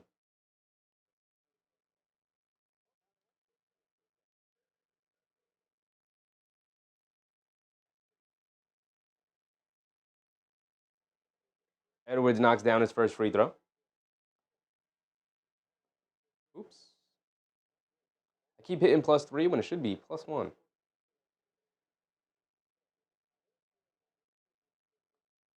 So there's one free throw for Edwards. 59-45, 14-point lead. They get it into Edwards. Step back, leans in. Scoop layup with the right hand, blows the layup. Jay Huff came over for the help. But Randle right there for the offensive rebound, and he gets a two-handed put-back dunk. 12-point game. Not insurmountable. Trying to mount a bit of a comeback. Jay Huff pump fakes. Almost shot that three. Gets it over to Toppin. Toppin driving it down. Mid-range pull-up jumper for Toppin. Can't get it to go. Randle snatches a rebound. He's bringing it down. Shot out of a cannon. Furphy, the one-man back, trying to stop him. Does a good job of disrupting his dribble, so Randle's going to slow it down. Inside pass to Clark. Clark inside pass to Gobert, and Gobert gets the layup and one over Jay Huff. Nice pass from Jalen Clark. Randle saw the double team coming as he had the mismatch on Furphy. And at the perfect time, saw it coming, threw the inside pass to Jalen Clark. Instead of Jalen Clark making an immediate decision, he took it, analyzed the floor, pass faked over to the corner, forced the defense to shift a little bit, and then dropped it off inside to Rudy Gobert, who gets the two-handed dunk. And with the late rotation from Jay Huff off the pass fake, forced to foul Rudy Gobert. Not forced to, but ends up fouling Rudy Gobert, trying to get back and contest. Sending Gobert to the foul line for one more. They can cut it to a single-digit deficit here.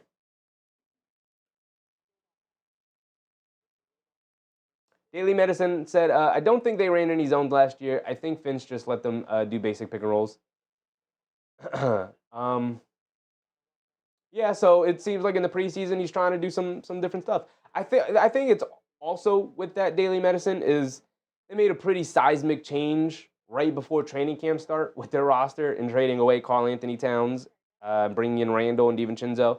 So I think simplifying the offense to incorporate those guys was a big part of what happened last year with their offense. And you may see a little bit more thrown into the mix this year. Chris Finch is a pretty good coach. And Micah Norrie is a really smart offensive mind. Daily Medicine said they mostly put the ball in Randle's hands. Yeah, I think that was a byproduct, Daily Medicine. I'm assuming that was a byproduct of how late into the offseason. I mean, it was like the day before training camp started. They made the big Randle for Towns trade. So that, I would think, is a large reason why they had a very simple offense last year. You could see a little bit more nuance thrown into the mix this year. with a full training camp and a full offseason to sort of evaluate the roster and how you want to utilize everybody? Student said DeLon Wright is still a Knick to me. Once a Knick, always a Knick. For most players. Most players. Kay Hazy said Ant saw the emptiest lane he had in years and took off. He did. He did. He said, no way. A wide open lane. It's been so long. I got Randle and Gobert clogging up the paint. I gotta go get me this layup.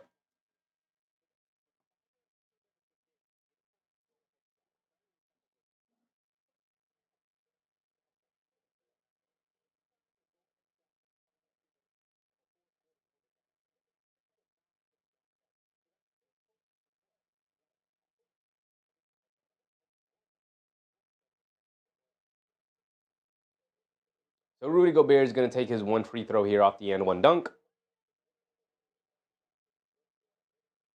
Can cut it to single digits.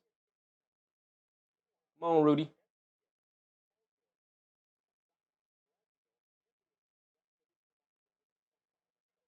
And Rudy Gobert misses his free throw. Come on, brother.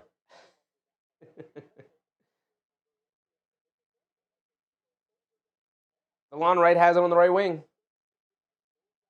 And DeLon Wright steps out of bounds. Not a good showing of DeLon Wright so far. Picked up the transition take foul on Edwards, which is not good. And then steps out of bounds here after picking up his dribble. Missing TJ McConnell. Missing the Demon. That's going to be his nickname. That's the Demon. That's the Demon right there. TJ McConnell.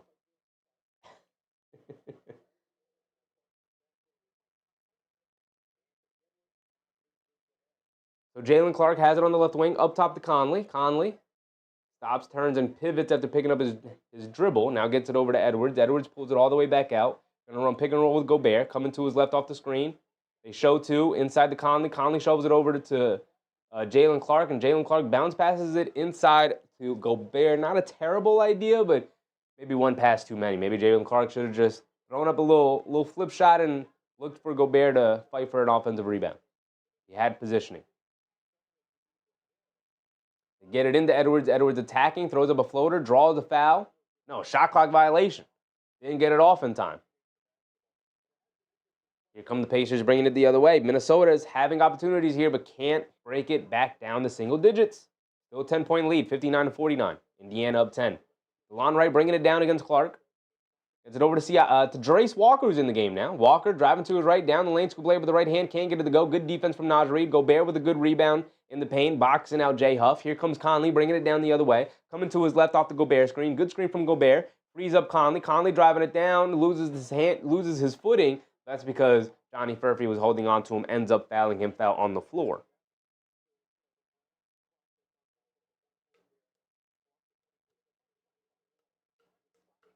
Student said Yankees need a player and a divine intervention 6-1.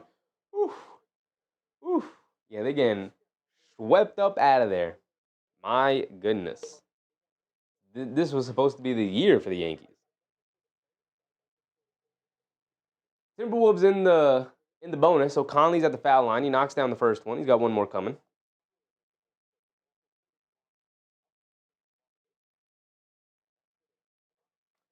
Conley knocks down the second one.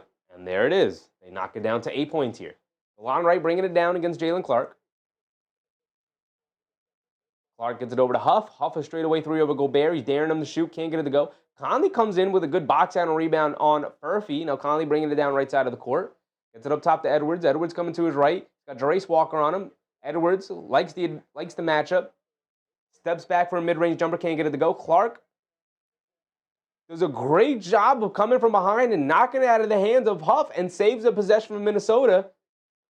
Jalen Clark does a lot of the small intangible stuff that will not show up in the box score, but he saves a possession here for his team. Minnesota's going to get another opportunity here to cut into the lead. Get it over to Gobert. Now over to Clark.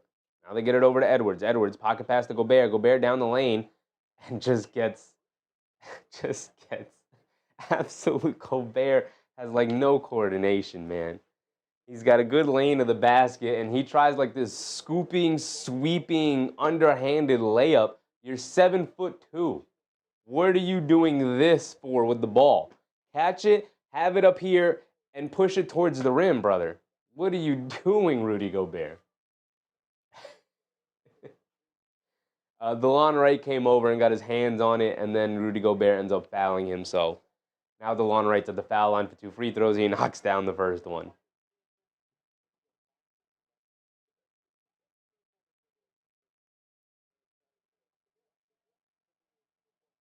DeLon Wright knocks down the first one, and he knocks down the second one, back up to 10. All that work from Jalen Clark, just for it to be nothing. Dillingham's in the game for Conley now. Get it over to Edwards. Minnesota has a point guard problem, a real point guard problem. Edwards dancing with it, step back, another mid-range fall-away jumper, rattles that one in against DeLon Wright. And that was something we talked about in the pregame. Want to see Edwards work his way into that mid-range a little bit more. Now, these are deep mid-range shots. I'd like him to get a little bit closer, but still. Toppin going along the baseline, gets it over to DeLon Wright, and he gets blocked by Gobert, but he ends up holding on to it, and he finds himself out of bounds, ball going back to Minnesota. Good defense from Minnesota, but specifically Gobert there.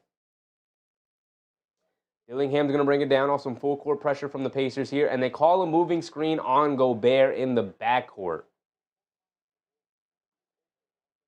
Rudy Gobert, man, he giveth and he taketh. He's having a rough night overall. Daily Medicine said they need to put Joan Behringer, even though he is a pretty raw big, he still has very good feel for the game and can produce for them offensively. I suspected they're going to bring him along slowly. But and you'll see him a lot in the second half. We'll see him a lot in the second half here tonight. But I am interested in watching Behringer play here tonight. Siakam tries to hit the pocket pass to J. Huff, or Walker tried to hit the pocket pass to Huff. Edwards has it in transition. Turns on the turbo. Gets a nice easy layup in transition there. 6-point game. Not terrible. Indiana rocking out with that bench unit to end the first half here. DeLon Wright has it. Jalen Clark jumps the lane. But he runs right into DeLon Wright. Jalen Clark almost had a big-time steal there. DeLon Wright took a tough hit. He's still on the floor. Oh, he's bleeding. He is leaking blood. Side of his face, eye area. We got headbutted by Jalen Clark. Came in head first. Looking for the steal. Very reckless play from Jalen Clark there. He's obviously not looking to hurt anybody, but oh my goodness. Almost knocked out DeLon right there.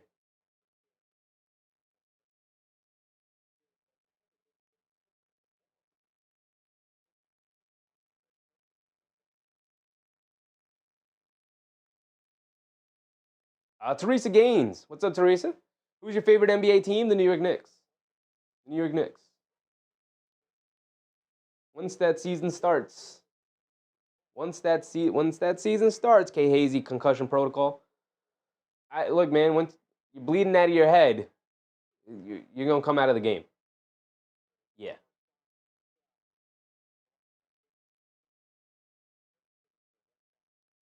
Yeah, definitely some concussion protocol. He's also being helped back to the locker room. That's a tough hit. Very dangerous play from Jalen Clark. Obviously not intentional. He's not looking to hurt anybody, but very dangerous play to lead with your head like that. Reason why it's outlawed in the NFL now.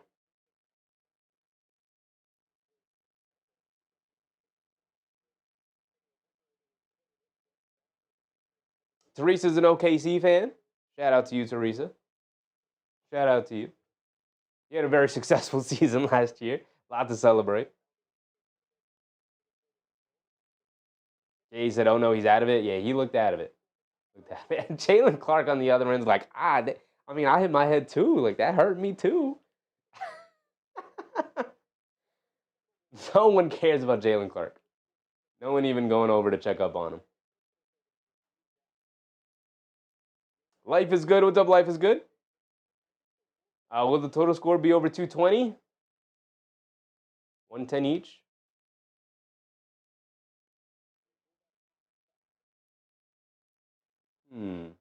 Yeah. Nah, 220, 110 each. Yeah, they'll get there. They'll get there. Not a ton of defense, I suspect, will be played in the second half. Not a ton. I think it'll go over 220 total.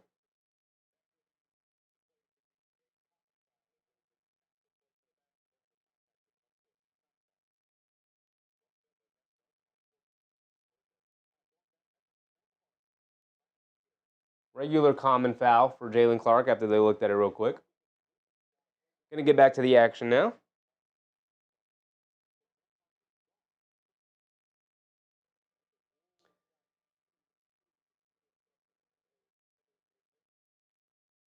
So because of the foul, and DeLon Wright is incapable of taking the free throws, the Timberwolves get to choose who shoot the free throws for the Pacers, and they choose Isaiah Jackson.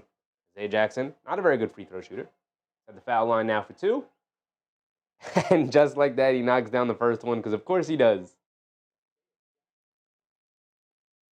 A perfect first free throw for Isaiah Jackson. Susan said, that hurt me. Damn.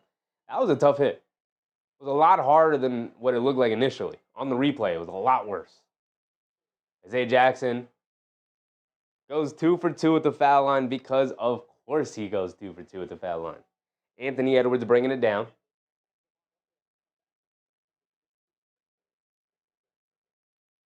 And they call a foul on Toppin. Or was that on Walker? On either Toppin or Walker. Call a foul on one of those guys. And we are in the bonus for both sides. So Naj Reid is going to take 2 free throws here. Free throw fest to end the game. Yusef Ghostin. What's up, Yusef? Is there a chance for the Timberwolves? Yes, there is. It's only a 8-point game with Naj Reid at the foul line for 2 free throws. Knocks down the first one.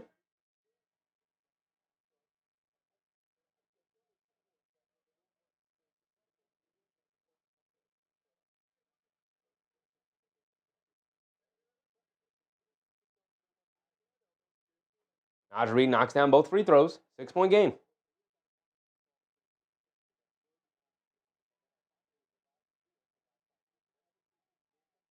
Toppin gets it over to Jackson. Jackson has just subbed in for the Pacers. Peter, who just subbed in, comes in, puts up a 3 right away. Can't get it to go. Peter saves it right to Dillingham and the Timberwolves are off and running.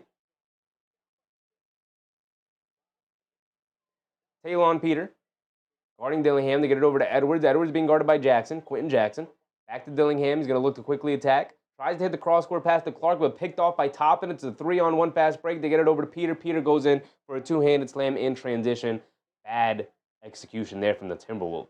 Bad execution there. Edwards going full court, stops, turns, spins, fires a 3 at the buzzer, comes up short. Gobert right there for the tip. And they're going to count it, but they're going to go review it, I assume, to see if it was goaltending by Gobert, but I assume they're going to count it for now. We'll give him the 2 points. We'll give Rudy the 2 points.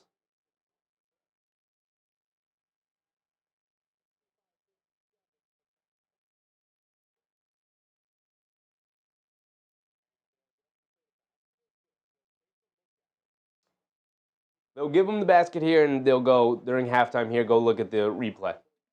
So halftime score is going to end up being 65-60, it looks like.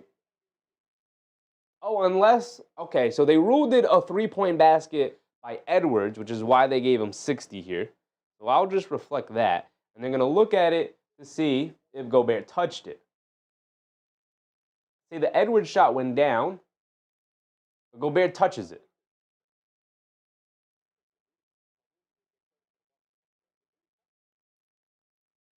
I think this is going to be goaltending. Offensive goaltending on Gobert. I think this is going to be offensive goaltending on Gobert. And we're going to take the 3 points off the board, and it'll be an 8-point game going in at halftime.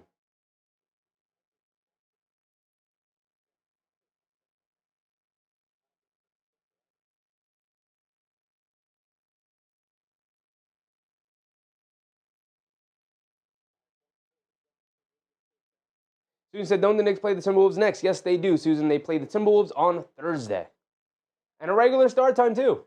I think they actually said Jay Huff touched it first, but on replay, Jay Huff never touches it. Gobert's the one that touches it. So it should be offensive goaltending. Okay, he said, oh, I thought Edwards just missed and Gobert made it. So what the refs ruled on the court was Jay Huff goaltending. And so they counted the 3 points by the Edwards shot. But the replay shows that Jay Huff never touched it, and that Gobert was the one who touched it. So they should wipe these 3 points off the board here.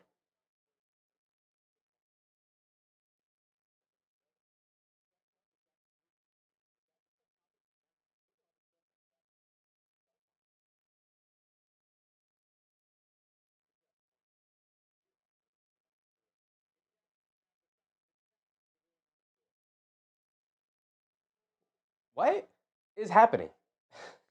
So Indiana has now decided to use their challenge, but I thought they were reviewing it already. What was the point of the initial review? What did we go through all of that for?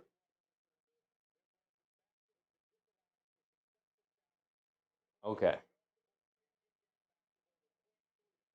So maybe they couldn't change the call because of what was called on the floor, and so Carlisle was like, fine, I'll use my challenge here.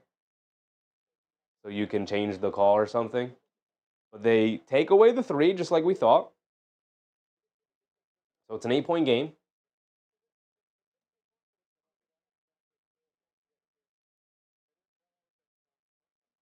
They put .3 up on the clock. So it'll be an 8-point halftime lead for the Indiana Pacers in a very impressive first half showing. We'll see if we get some second half showing here.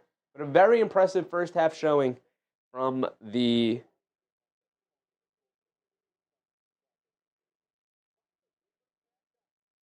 Pacers here. Obviously missing 2 very important pieces in Tyrese Haliburton and Miles Turner, but finding ways to be successful using their system anyway. Still playing that full court pressure. Still working.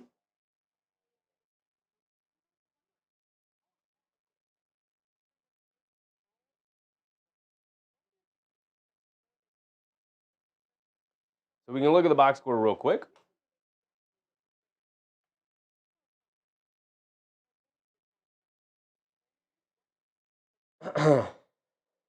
Siakam with 14 points in 14 minutes. Nesmith with 12 in 14 minutes.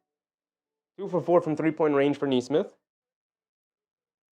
3 boards, 3 assists for Siakam, doing a little bit of everything. Isaiah Jackson with 2 points, 3 boards, no blocks, 2 turnovers, 3 early fouls in that first quarter, in the first 2 minutes of the game. Did a pretty solid job of not picking up another foul as the game went on. Andrew Nembhard, 8 points, 2 assists. Started off really strong, and then only played 11 minutes, didn't play a ton. It is preseason.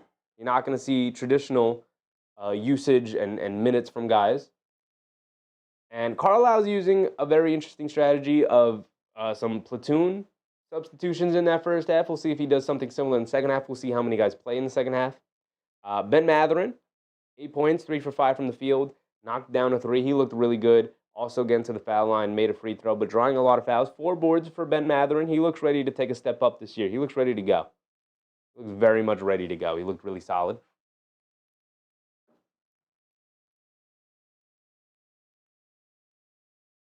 Uh, 7 points off the bench for TJ McConnell, who eventually, in 8 minutes, went out with an injury. He's likely done for the night, and then maybe for the next couple preseason games, we'll see what that injury was. But TJ McConnell was absolutely tearing up the court. He was incredible. He was fantastic. He was damn near unstoppable, that guy. Tony Bradley played the 5 minutes because of the foul trouble for Isaiah Jackson. Furphy got in there and he looked rough. He had 3 turnovers, missed the free throw, didn't take another shot, a rebound and an assist. Rough outing for Johnny Furphy in that first half. Therese Walker was somewhat invisible. 1 for 3 from the field, 2 points. Obi Toppin, I thought he was pretty solid actually. 3 points, 2 boards, 2 assists, 2 steals. Was all over the place. Did a lot of intangible stuff. Obi Toppin was solid. Jay Huff, 2 for 3 from the field, 4 points, a block, finding his way with this team, but it looks like Isaiah Jackson's going to end up being the starter, and Jay Huff will be the backup.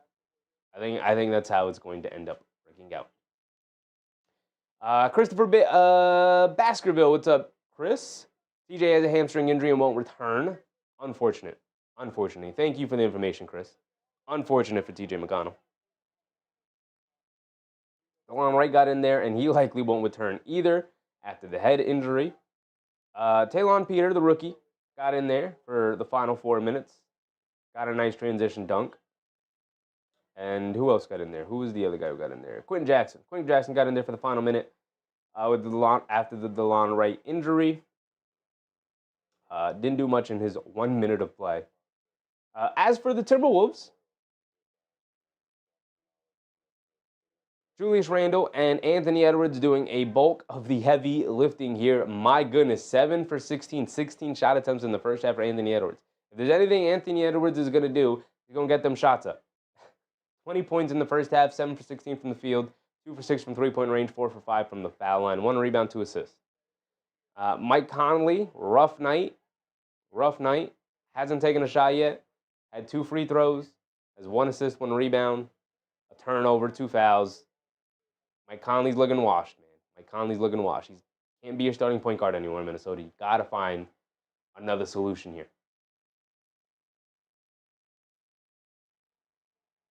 Naj Reid in for Jaden McDaniels, who isn't dealing with an injury. He's just out tonight. It's his night to be off during the preseason here, so he's out tonight. 10 points for Naj Reid as a starter here tonight. 3 boards, an assist, 2 steals. Thought he was solid. Pretty good. Gobert, mixed bag. 4 rebounds, 5 turnovers. Mostly bad. I said mixed bag for Rudy Gobert, but it was mostly bad stuff in the bag. 5 turnovers for your center. Oh my goodness. 2 for 3 from the floor. 4 rebounds, a steal and a block. 4 personal fouls and 5 turnovers for Rudy Gobert. Ay, Rudy, man. You make it real difficult. Chris said, I got the Pacers mid-level and over 231 points. Yes, I'm a degenerate. Let's go Knicks, by the way. I don't know if they get there, Chris. I mean, you should be pretty good on the Pacers money line. It's looking pretty solid for you that way. But you never know with these second halves, right? Obviously, we'll see which team decides to play their starters in the second half here if either team decides to do that at any point. Over 231 points is a lot of points. Not impossible to get there, right? It's about 115 each. The way the Pacers were scoring in that first half is looking solid. But again, it's the second half of these preseason games, man. It could go either way. You could see some really inept offense because the players aren't nearly as talented, obviously. Or you could see some really inept defense, and both of these, it just becomes a run and gun. We're both going to put up points here in the second half. So it could go either way. We're going to have to see how it plays out.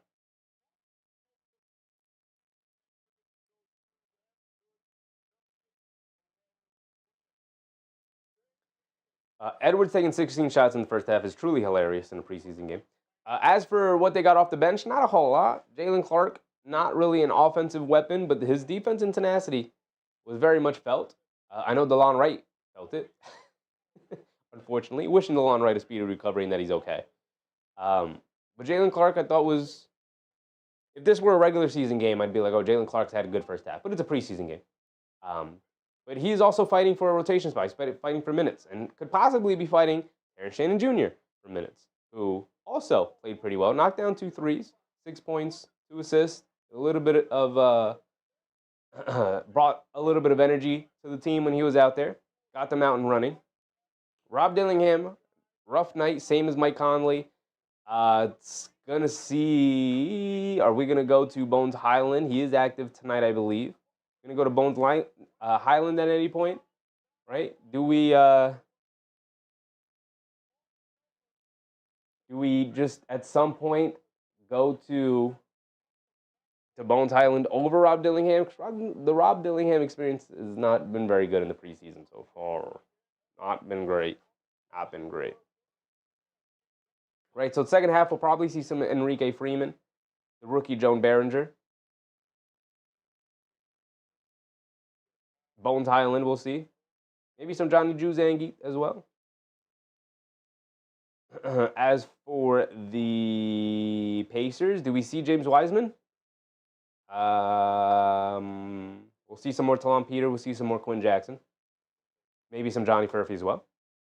Sadu Barry, what's up, Sadu? Happy to see you, brother. Chris said, how do you feel about our starting five with Mitch this season? I really like it. I really, really like it. It's not perfect, obviously. Very difficult to have a perfect starting lineup. There's some flaws with it. But the way Mitch has looked so far in the first two preseason games, he's looked pretty spectacular. He has looked pretty spectacular. The first game, 16 rebounds in 18 minutes is crazy. The second game, he looked really good as well.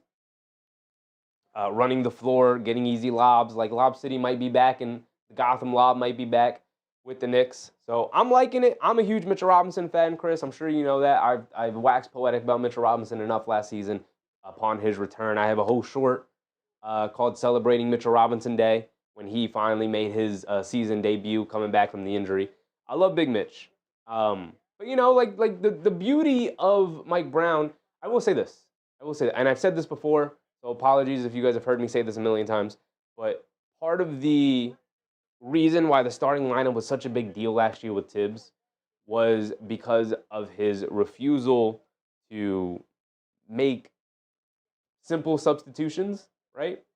Tom Thibodeau usually places starters like the first 7-8 minutes of a quarter before making the first substitution.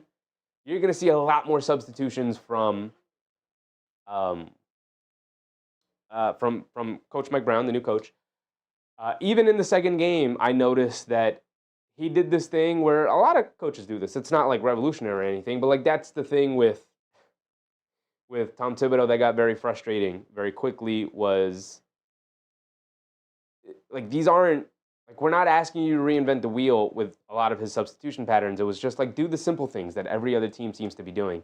What Coach Brown has done so far with the team and what he did, and I noticed it in the second game upon rewatching it, was he'll take a guy out early in a quarter, about 4 or 5 minutes into the quarter.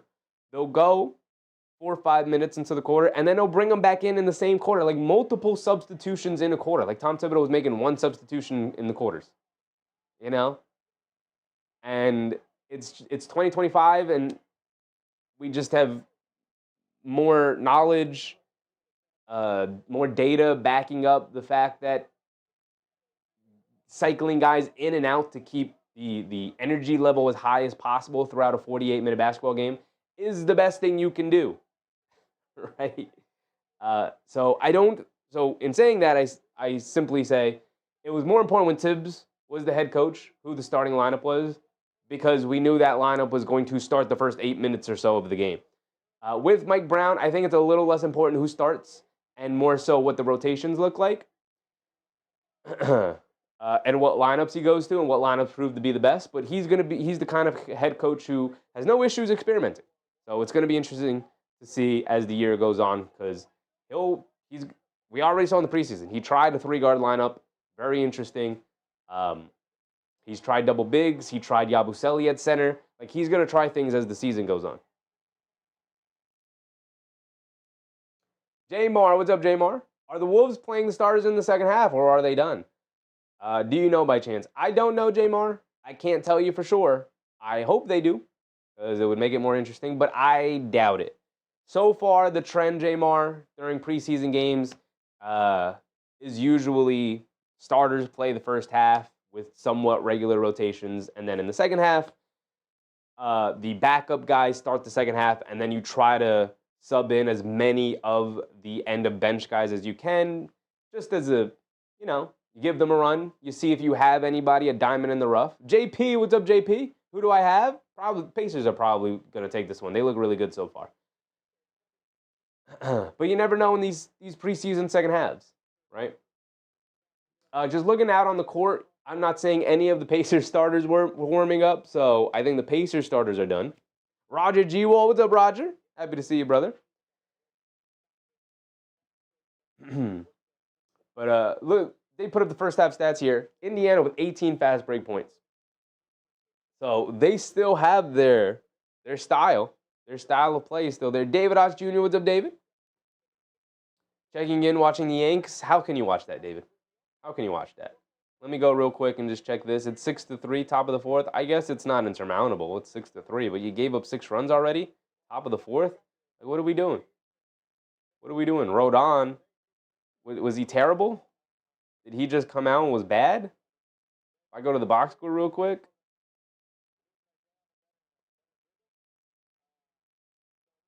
Go to the Yankees for me. Rodon, 2.1 innings, gave up 6 hits and 6 runs. In 2 innings. In 2 innings, he gave up 6 hits and 6 runs, had 2 walks, only struck out 2, gave up a home run. Like, come on, man. What are you watching? It just that said Rodon was bad. What are we watching here, man? Oh my goodness. And he hit somebody with a pitch too? I'm just looking at the stats right now. Obviously, I'm not watching the game, but oh my goodness.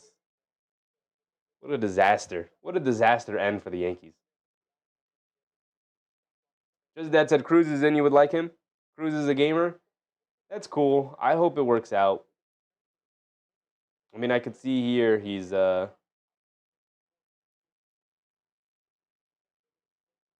got 2 strikeouts. So he's already matched Rodon's positive production. Yeah, but you know, baseball is a little bit of an all hands on deck kind of a sport. And it don't look like we got all hands on deck. Judge does have 2 hits. I mean, they scored 3 runs, which should be solid in a playoff game, but you gave up 6 runs already. So now you're really behind the 8 ball. Anyway, that's enough of baseball for now. Just that's it. The hit by pitch was a scam. Okay. I mean, I'm not watching it, so I got no opinion on it. But David R. Jr. said still got time. Yeah, still got time. It's just, I mean, playing from behind is not really what you want to see. Okay, so we're coming back for the second half here. Behringer starts, Freeman starts, so Huff is in as a starter. So traditional preseason game where both teams are going to their bench to start the second halves here. Huff has it up top. Gets it over to Furphy. Furphy coming to his right, steps back for a 3. He splashes it, nothing but net. Johnny Furphy picking up right where the Pacers team left off in the first half. Back up by 11 for the Pacers. Back up to double digits. Shannon Jr. has it up top, driving to his left, swings it out to Freeman. I like Enrique Freeman. He was a rookie with the Pacers last year. You get it out to Dillingham. Dillingham Euro steps down the lane, runs right into the defender, and an easy charged call as Quentin Jackson steps right in and draws the charge for the Pacers. David Osh Jr. said Judge batting over 500, but no homers. And not coming up in big spots either. I do know that. I did have it on for the game in which he was playing where they got the bases loaded. Volpe started off with the double, had the bases loaded, set up for him to have a big moment, and he struck out on a terrible pitch at the end. Quentin Jackson driving it in, a nice drop-off pass to my man Jay Huff. I'm a big Jay Huff fan, man. I'm a big Jay Huff fan. Jay Huff with the easy 2-handed slam. Dillingham driving along the baseline, kicks it out to Dillingham. Or is that Highland? That's Bones Highland, my bad. Dillingham kicked it over to Bones Highland.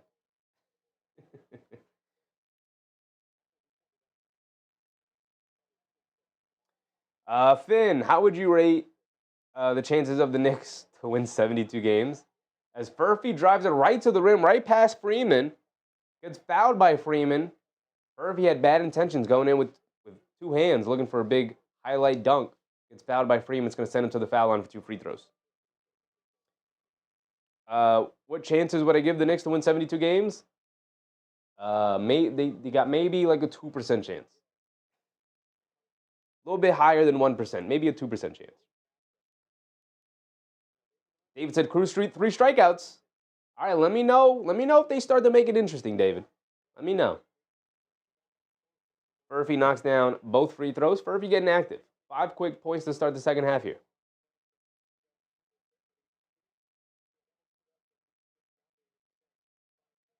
Dillingham has it up top, coming to his left off a screen. They swing it around. Freeman hands it back off to Highland. Highland in the left corner. Steps back, dancing with it. Now driving to his left. Being guarded by Quinn Jackson. Good defense. Highland shoves it over to Behringer in the paint. Can't get the layup to go. Huff with the rebound. Quick outlet to Jackson. It's a 5-on-4. Inside pass to Huff. And gets fouled on the floor by Bones Highland. Decent foul. Decent foul. Saves the layup from Jay Huff. J. Mar said, Pacers bench have a better bench than the Wolves. Yes, they do. Yes, they do. Wolves lost, Nikhil Alexander-Walker, a big loss for them this offseason. Their bench definitely takes a hit. They're going to have to rely on a lot of the young guys. Terrence Shannon Jr., Rob Dillingham, Bones Highland, Jalen Clark. A lot of the young guys are going to have to come through for them this season. Murphy up top, driving it to the rim. Scoop layup with the right hand. Can't get it to go, but draws the foul on Freeman. Going to send Furphy back to the foul line for 2 more free throws. Furphy getting active here. Very much so.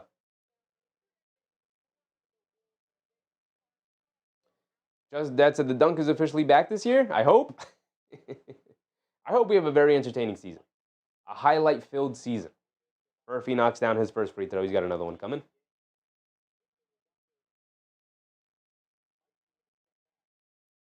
Hey, Hazy said, I hope Furphy fully grows out that mullet. I think he's keeping that mullet trimmed. He's had the opportunity to grow it out. I think he's keeping it trimmed. I think the mullet is out. It had its day for about, it was like a 2-year stretch there where he had his time. I think the mullet is out. Dillingham has it up top to get it out to Highland. Highland back out to Dillingham. Dillingham a straightaway 3 over Furphy. Can't get it to go. Dillingham still having a rough night. Fight for the rebound. Walker comes up with it for the Pacers. He shot out of a cannon, pushing it the other way. So much so that he loses the handle on the ball. He's able to recover it and get it out to Furphy. Furphy back over to Walker. Walker catches, pump fakes, driving to his left. Tries the Euro step past Freeman and draws the foul on him. And Freeman just hacking and whacking away, almost like the Pacers are picking on him a little bit. Just a little bit.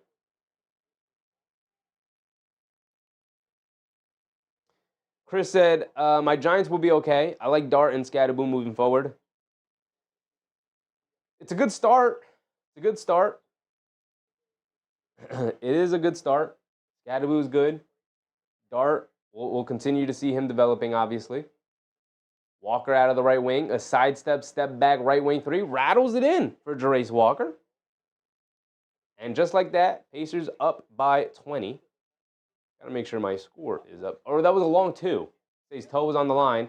As the Timberwolves turn it over, here come the Pacers pushing it the other way. Quentin Jackson gets it over to Talon Peter. Peter driving it down. Kicks it out to Huff. Huff.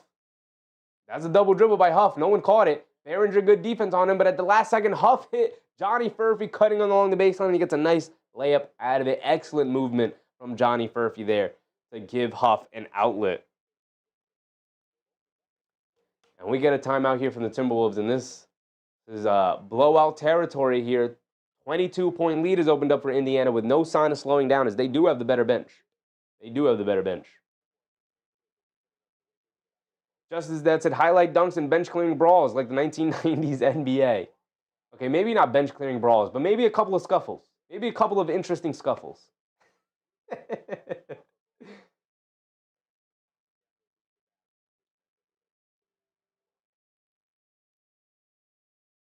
Just that said, did you look up the next chapter? Yeah, I did not. Let me write it down, because I completely forgot about that again. Let me write it down right here in my little notes. Little notepad I keep on my desk. The next chapter. Let me look it up. I'm going to look it up. The issue is I just don't have a lot of time, right? Don't have a lot of time lately since the season has unofficially started with preseason here, right? Got the day job, then come home from the day job, eat, shower, clean myself up, and then set up for the show. But I'll get to it. Chris Bakersville said, keep shooting, I need 231. Loving this NBA All-Star Game defense. I mean, Minnesota is obliging very much so. Minnesota is obliging with the All-Star Game level defense. Indiana, not so much. They still have very good principles.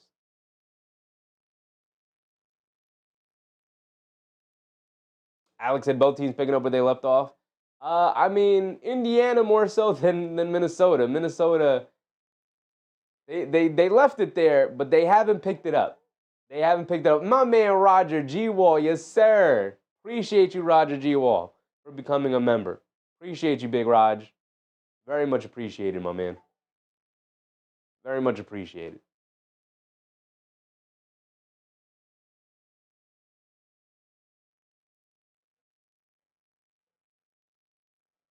Just that said, they did a pay-per-view with Lance Stevenson and Beasley 1v1. I did see that.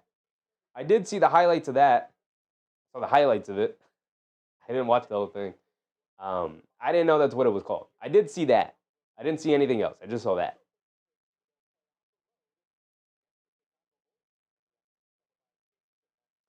Chris said, I think we're good in the over, especially when the players who are trying to make the team get in. We'll see. We'll see. You know, there's some offensive futility issues that we might see come into play in the fourth quarter. You know, the defense won't be great, but you know, the offense might not be so good either to put up those number of points. Herringer has it up top, hands it off to Highland. Highland just leans in and chucks up a three, and he gets it to go. Okay, Bones Highland. I was like, what a terrible shot, but he's got it like that, I guess. I guess he's like that. I mean, I know he's kind of like that, but okay. There you go, Highland. As many points as possible, right, Chris? As many points as possible. Talon Peter handling it, kicks it out to Quinn Jackson. Jackson on the right wing, driving to his left in the paint, loses his balance, but able to finish anyway with the left hand over the shot blocker and Behringer. And then call a technical foul on the Pacers bench. Ref had enough of whatever was going on over there. It called the technical foul.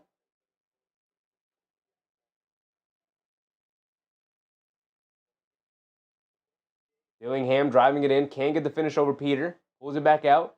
It wasn't a technical foul, I think it was a warning. Terrence Shannon Jr. driving and trying to throw down a two-handed slam over Jay Huff.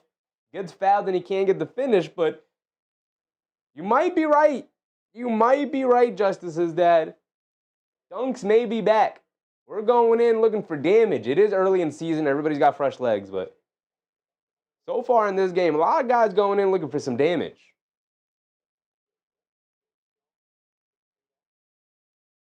Terrence Shannon Jr. misses a free throw. It's not helping the over, guys. It's not helping the overs. I'm rooting for you guys with the overs here, but missed free throws is not helping. He does knock down the second free throw. And I'm shortchanging the Pacers here. 81-61, a 20-point game.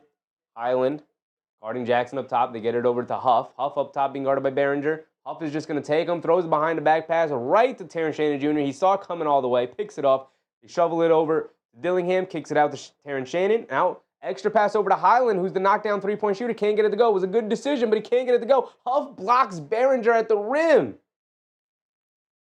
And the Pacers are pushing it the other way. They get it over to Walker. Walker spins in the paint, throws up a tough floater, gets it to go down anyway over the much shorter Rob Dillingham. Shannon Jr. gets it over. Shannon Jr. has it up top, got it over from Freeman. Shannon Jr. attacking, loses the handle, out of bounds. It's staying with the Timberwolves. 7 minutes to go here in the third quarter. Student said it looks like a blowout. Yes, it is. Yes, it is. We are full on in blowout territory. It's 18. It's not insurmountable or anything, but once you get to this point in the game of a preseason game, 18 might as well be 30.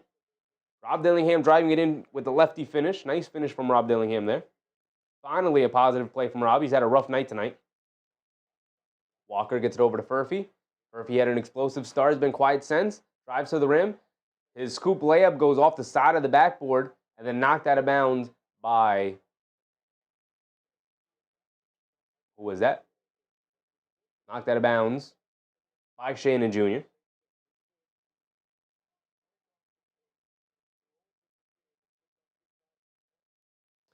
Furphy, got to get it in. Gets it into Jackson. Jackson on the right wing. Shot clock down to 5. Gets it out to a wide open Jarace Walker on some miscommunication, and he splashes a wide open 3. There you go. There you go. 6:20 to go, approaching the halfway point here. Rob Dillingham driving it in and draws the foul on Big Huff. Dillingham to the foul line of 2 free throws. Dillingham starting to get unlocked just a little bit. Maybe that lefty layup is going to open up his game a little bit more. He's had a rough night.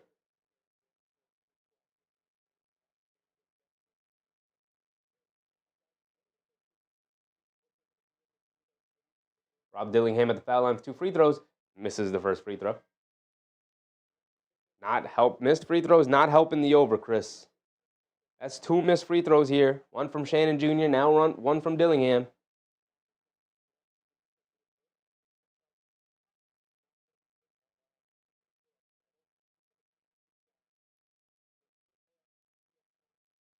Dillingham does knock down the second one, splits them.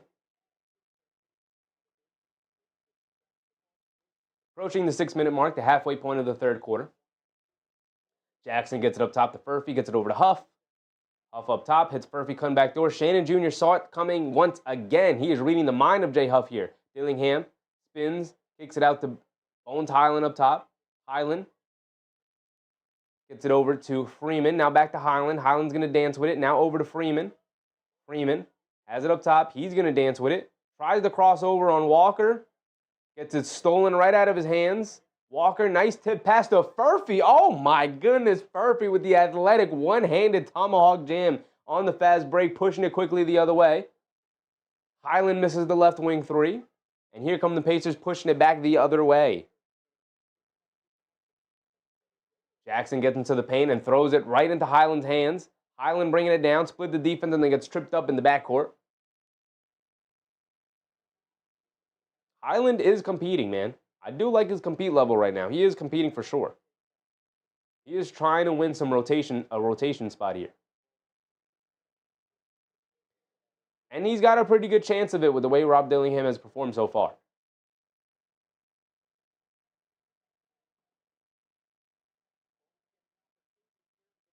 Rookie struggles are cute. Sophomore struggles are worrisome.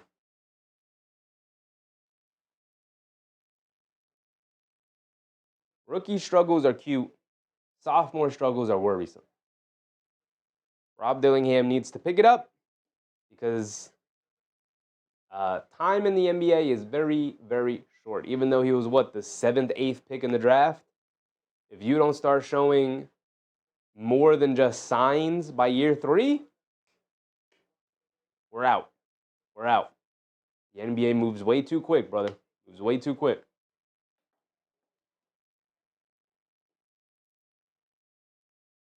We are sitting at 5:23 to go here in the third quarter. And what was the over we needed, Chris? What was the 2? I can look it right here. I can go back in the chat. 232, 230. And we're sitting at what?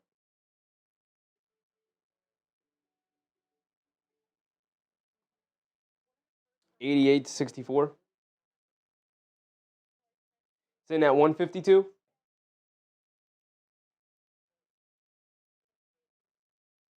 I don't know if we can get there, man. I don't know if we can get there. We're sitting at 152. We need 232.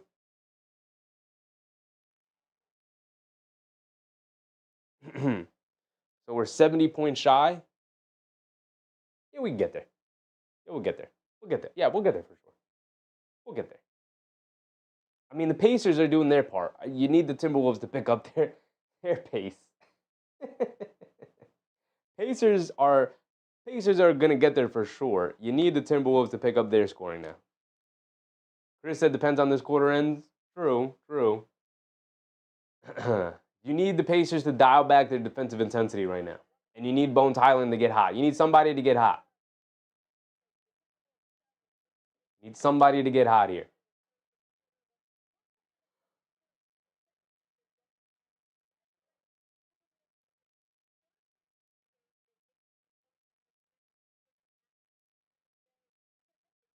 Bones Highland hit his first 3 of the game. Looked like a chuck. He just kind of came off, was leaning away, just threw it up at the basket, got it to go down. Missed his next 2, which were much better looks. Here we go. Coming back in. Shannon Jr. driving it down, out to Freeman, and Freeman knocks down a 3. There you go. There you go, Minnesota. Right? Now, we're not really rooting for teams. We're rooting for the overs. Talon Peter driving it down, kicks it out to Jackson. Jackson into the paint, leans in, draws a foul. He's going to go to the foul line for two free throws.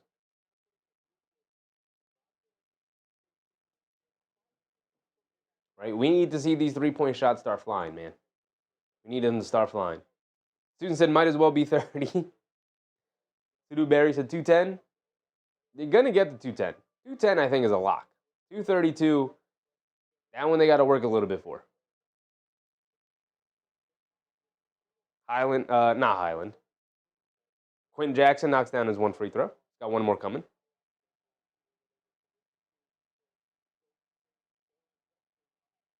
Misses the second free throw, but Huff tips the ball out. And Peter able to save it over to Furphy. Huff has it up top. Kicks it over to Furphy going along the left baseline, but he was stepping out of bounds when he caught it along in the corner.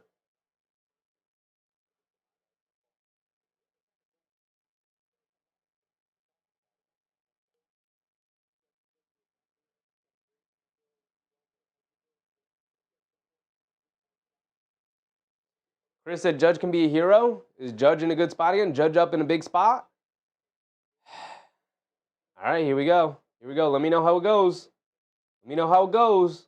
Judge up in a big spot. Come on, big Judge. We're waiting for it. Give us our October baseball moment. Shannon Jr. has it on the right wing, driving it down in the paint, shoves it over to Behringer. Behringer travels with it. They don't call it. Shovels it out. Freeman can't hit the 3. Fight for the loose ball. Jackson ends up with it. Quick outlet to Walker. Walker driving it down to his right. Keeping it. Going all the way. Gets a chase down block by Behringer. Freeman saves it. Shannon Jr. back to Freeman.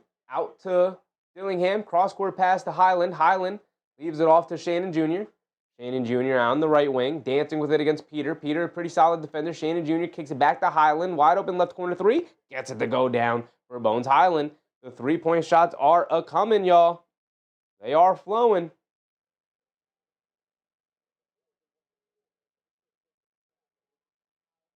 Jarace Walker going to the basket, splitting the defense, two-handed jam. Rob Dillingham with a flyby defense, wanted no part in that. A business decision from Rob Dillingham there. Nice slip pass inside to Freeman, who gets fouled going to the basket by Walker. He's going to have 2 free throws coming. 91-70 now. Sitting at 161. Right, we can keep track of it. 161, 3:30 to go here in the third. Freeman's at the foul line for 2 free throws.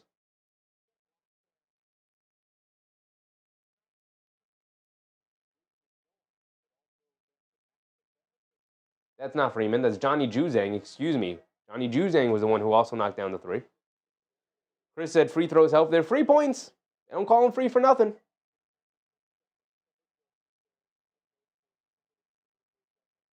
Just that said, have to throw a flat like they did Grisham.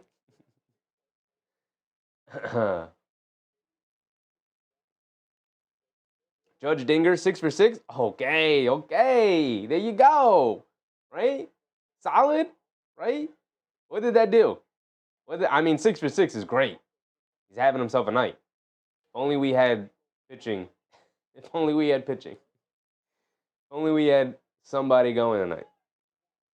Peter driving it down off the 2 made free throws, and he throws it right to Highland, who's going to get a fast break layup out of it.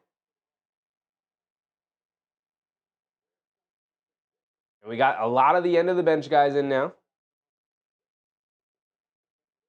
They kick it out. A left wing 3 from Gabe McLaughlin for the Pacers. They kick it up top to Tristan Newton, who can't knock down the little floater in the lane after splitting the defense. Walker with the rebound. Hit a head pass to Peter. Wide open left corner 3. And Peter knocks down the 3.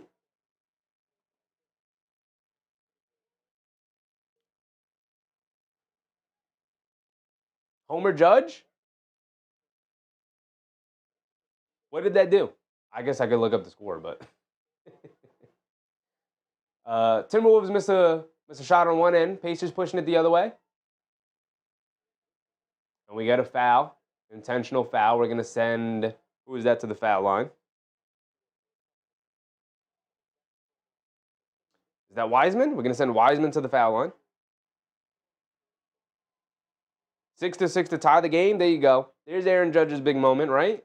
Not big moment, but big enough. His biggest moment so far. 6 for 6 is also crazy. Got to give him credit for that. I kind of want to tune into Twitter real quick. 3-run homer, cool. Season on the line, Judge 6 for 6. Like, come on, everybody talking about Judge. I was talking about Judge. Everybody was talking about Judge. Right? Gotta come up clutch, Judge. You're the captain. You're the guy. Okay, 3-run homer to tie the game. 6 for 6 so far. Okay. Oh, 6-6 score. What is he in the game? What is he in the game? 3 hits, 4 RBIs, the homer. He's 3 for 3. So he's perfect so far. Pacers split the free throw. We got a 3 on the other end from the Timberwolves. Back to the game. McLaughlin. I got to look how to properly pronounce that. Peter, left wing 3, no hesitation, comes up short. We're just firing away shots here. Firing them away, no hesitation. Highland bringing it down, dancing with it. Dance with him. Highland going right past McLaughlin and can't get the righty layup to go. They kick it back over to Shannon Jr. off the offensive rebound. He comes short on the 3. Peter with the rebound. We're going to push the other way. About a minute to go, a little over a minute to go. They get it over to McLaughlin. Driving it down, gets swatted at the rim. And the Timberwolves pushing the other way. They kick it around. Juzang, a right wing 3. Juzang with a big 0-3. We're getting points. Chris, we're getting points, Chris. We're on our way. And now the Timberwolves force another turnover. And then they turn it right back over to the Pacers. Looking like a middle school game a little bit here. Turnover after turnover from both sides. Under a minute to go. 15-point game.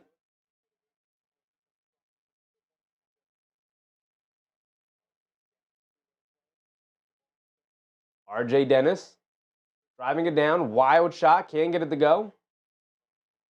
Shannon with the rebound. Terrence Shannon has it up top. Shot clock time winding down in this third quarter. 20 seconds to go. Coming to his left. Off a screen. Snakes it back to his right hand. Can't get the scoop layup to go, but they do call a goaltend, so 2 points for the Timberwolves there. 13-point game. 12.6 to go.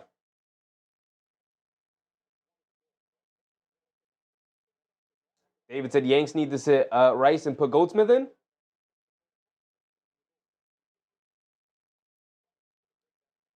David said Yanks need today and can get tomorrow. And Cam tomorrow. I mean, putting a lot on the rookie's shoulders. Obviously has and that'll be the end of the third quarter. Neither team scored. 95-82 is our score going to the fourth quarter. Putting a lot on the rookie's shoulders. Obviously, he has the Boston performance, game 3, but asking him to do it again, maybe he's in a nice groove. Just that said Rice is a major letdown.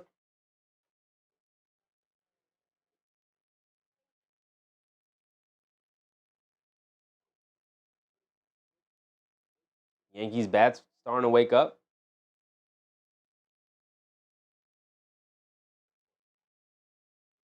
Gotta get some stops here.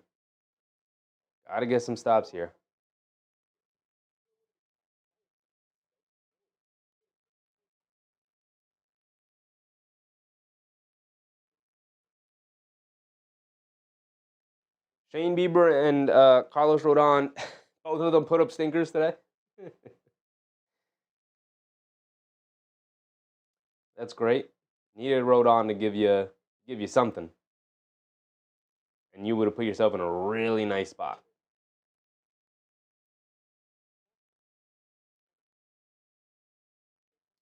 Chris, we have 177. We have a chance. Yes, sir. Yes, sir. I'm going to keep asking you. What is it, 231? Okay.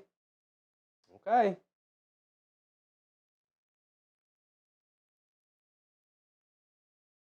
231 minus 177 is what? 54? We need at least 27 points from each side. We're good? So we need about 27 points. 28 points from one side, 27 points from another side. David Osh Jr. said, so what was LeBron's decision? It was a marketing thing for Hennessy. He's has some sort of alcohol brand now. Something like that. I don't know.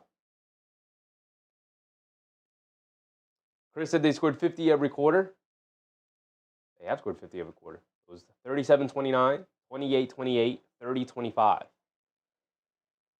So Indiana's going to give us at least 28. Their lowest scoring quarter was 28 in the second quarter. Lowest scoring quarter was Minnesota, 25 there in that third quarter. They started to get it going as the quarter was ending. We should be good. We should be good.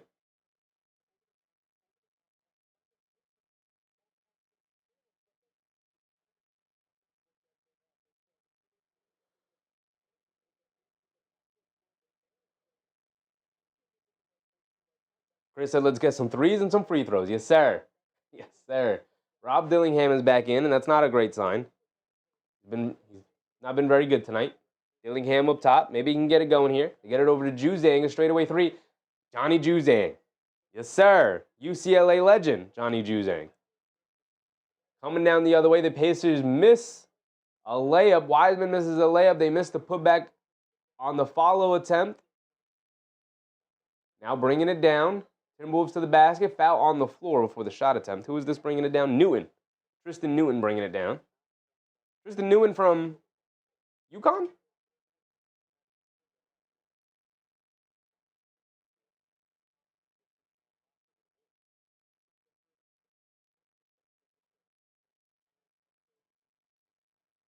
They get it into, is that Behringer? Behringer hands it off to Dillingham. Dillingham in the corner. Juzang another three. He's feeling it. There you go, Johnny Juzang. We're getting there, Chris. We're going to get there, Chris. Back-to-back threes for Johnny Juzang.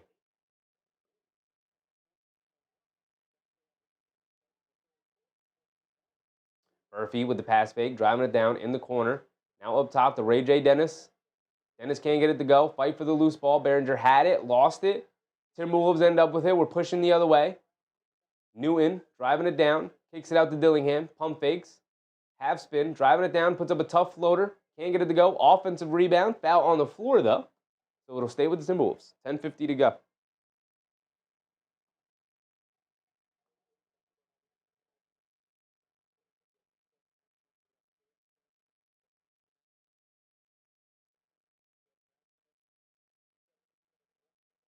We're going to get a timeout. Timeout from the Pacers here. Rick Carlisle doing some coaching.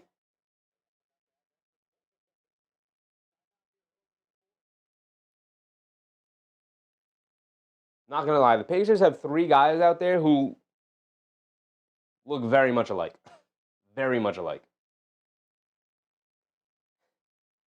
Between Ray J. Dennis, Gabe McLaughlin, and Jay Slaughton. Who is Jay Slaughton? Jalen Slaughton. Jalen Slaughton. Those three guys look very much alike.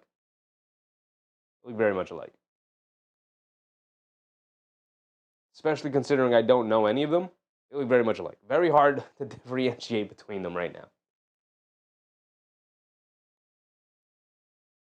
But altogether, they are combined 0 for 6. I'll tell you that. So we gotta get some of these guys subbed out. We gotta get points in here.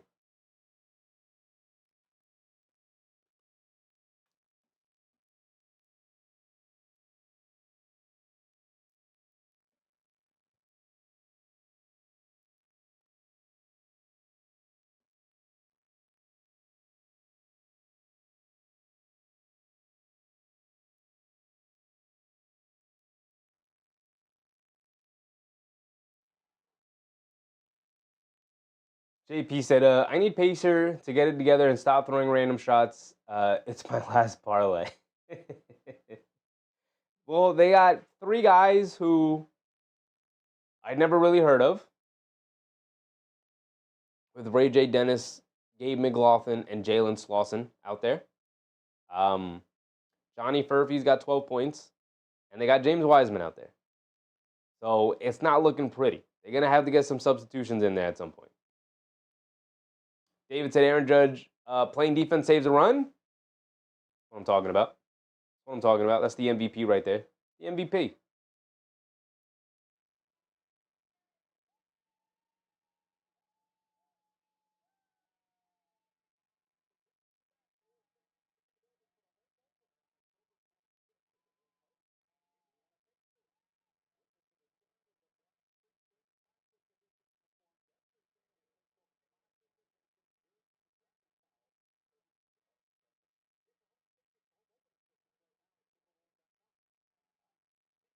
So here we go. We're back into it. 10:50 to go here in this fourth quarter. Sliding layout catch. That's my guy. My guy. I was down on him earlier today for not showing up in a big spot, but here he is. Season on the line, giving it his all. Perfect so far.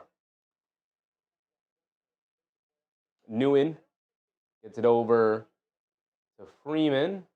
Nguyen just got to chuck it up with the shot clock winding down. Barely gets it up on the rim. Fight for the loose ball. Pacers come out with it. Ray J. Dennis bringing it down. Dennis up top, throws it over to nobody. A terrible pass. It gets broken up by the Timberwolves. Dillingham bringing it down. The 5-on-4 as they hit the floor. Quick catch and fire from Juzang into the left corner. Got it to go. Nothing but net. Just give the ball to Juzang and get out of the way. He's feeling it. He is feeling it. Johnny Juzang is now sitting with 14 points, 4 for 6 from three-point range. Dennis has it up top. They get it over to Furphy. How come we're not featuring Furphy a little bit more? Dennis driving it down in the paint. Kicks it out. McLaughlin, a left wing 3, can't get it to go. Behringer knocks the rebound over to Dillingham. Dillingham bringing it down. Dillingham up top, dancing with it around a Behringer screen. Pulling it back out, calling for a rescreen. Coming to his right off the Behringer screen. Got a little bit of space. Tries to kick it in the corner, but Furphy knocks it out of bounds.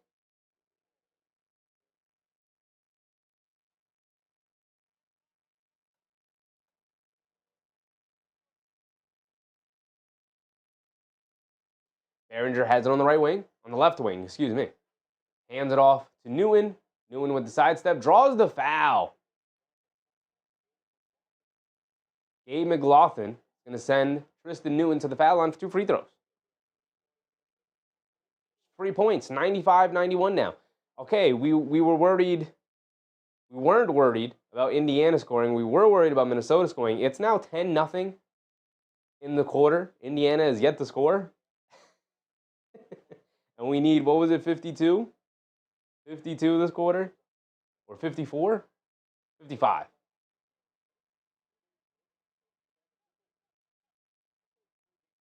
Castle Woodsteps 2. What's up, Castle? I should have cashed out when they were up 22. No, you should have hedged your bet and bet for the Timberwolves to make a comeback. What you should have done.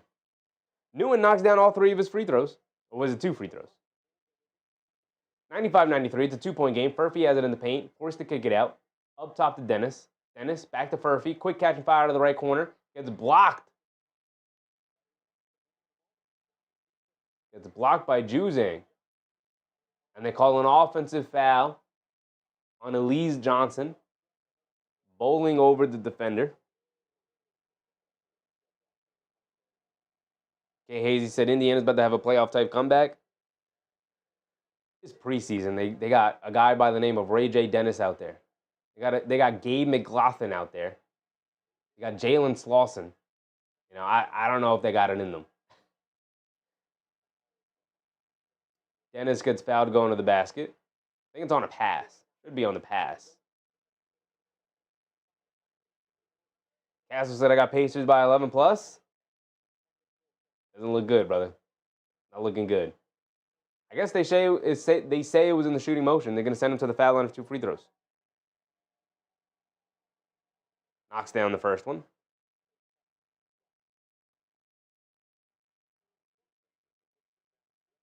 Anthony Edwards, Jalen Clark, Naj Reed already in their sweaters and their hoodies. They're done. They've been done. They knew they were done, obviously. But it's so funny. Showered, cleaned up, and ready to go once the buzzer sounds. Under 9 to go. Pump fake, sidestep, 3 for Johnny Juzang. My goodness. Maybe they should guard that guy. 97, 96, 8:40 to go. Driving it down, a floater for Dennis in the paint. Can't get it to go. Wiseman battling for the offensive rebound. Has nowhere to go with it. Down on the floor, tied up. It's going to be a jump ball.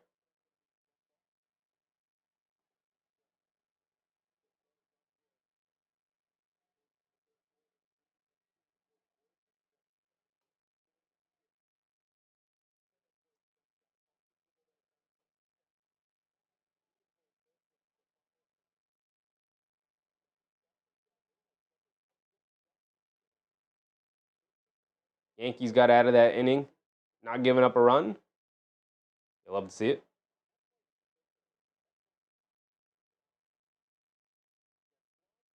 So they get it up top. Indiana still with the ball. Get it over to Wiseman. Wiseman hands it off to Dennis. Dennis is straightaway 3. Knocks it down. Okay.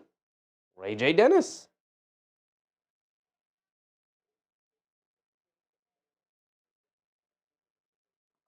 $196. Lob inside. Can we get from Newton inside to Elise Johnson? Can we get Bones Highland back out there? Pump fake, drives it in from Furphy. Step back, mid-range follow-away jumper, well short. Rebound for Johnson. Johnson gets it over to Newton.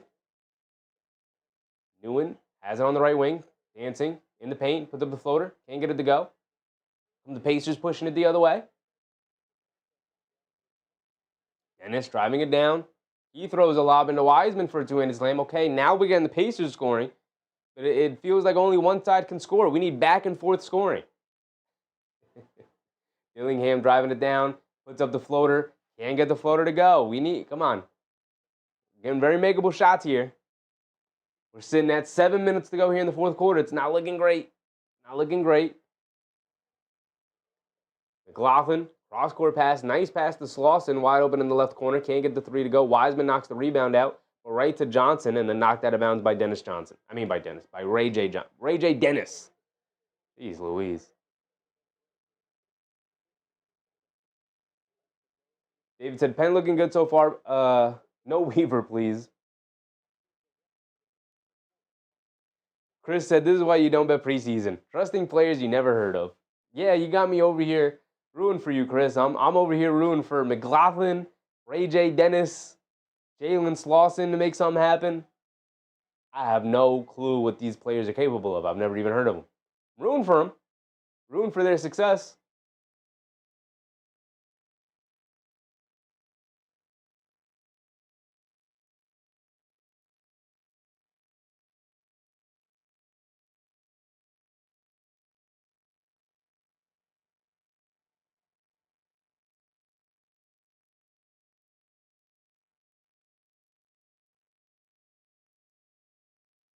Johnny Auditor, what's up, Johnny?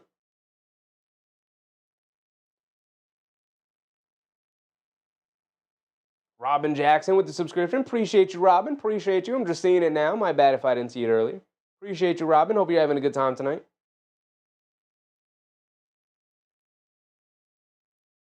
The Timberwolves with Elise Johnson out there. I mean, this is probably the lineups that are going to end, play the rest of the game. But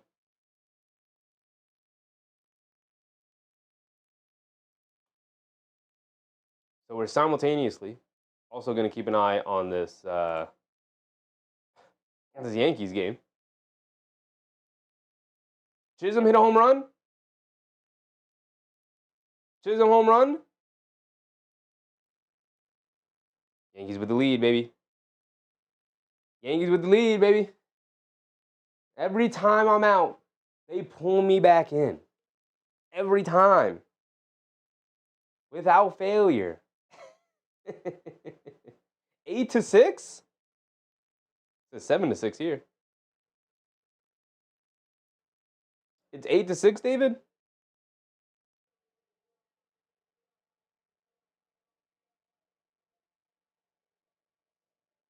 Do they have it wrong here? Why is it 8-6?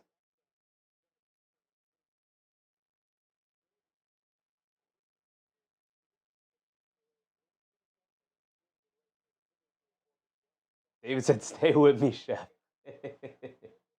I'm trying, man. I'm trying.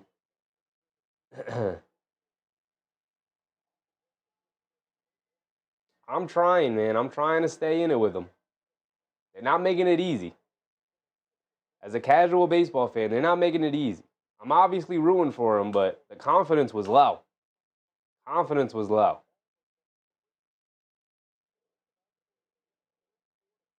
Here we go. We're back into it. Newman driving it down, turns it over right to the Pacers, throws it right to them, driving it all the way. A terrible drive to the basket, but an offensive rebound from Wiseman and a putback.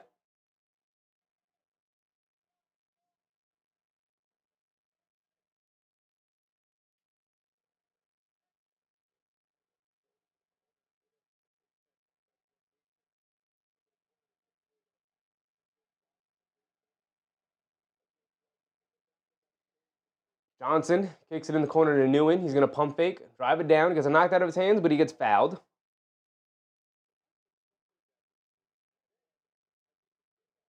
David said Cat and Hart loving it. Go Yanks.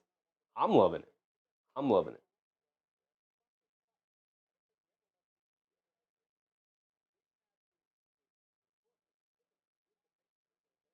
The foul on Dennis. My man's first name is Ray J.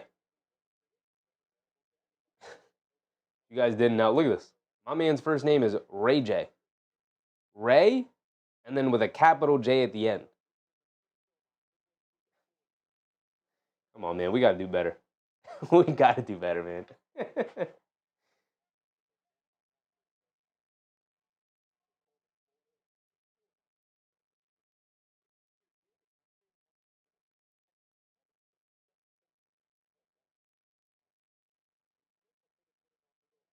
Newman misses the free throw, but they save it into Behringer.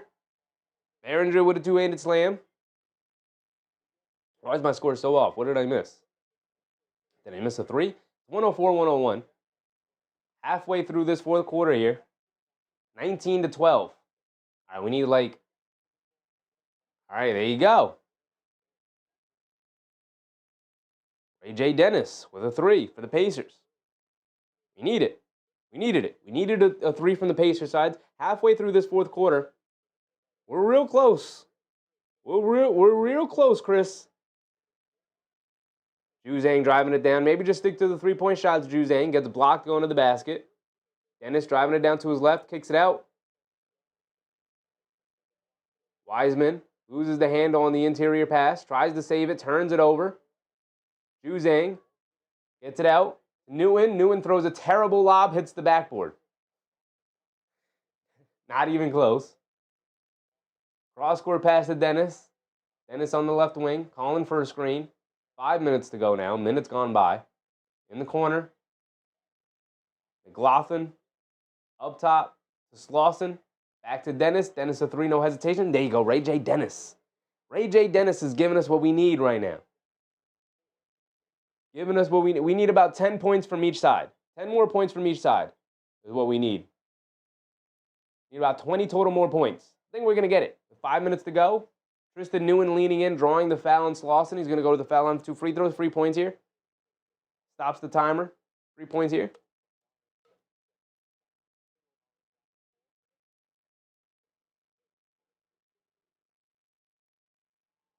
David said Rosario double on the second. Okay, they're moving. They're moving it. JV said, never been so nervous in my life.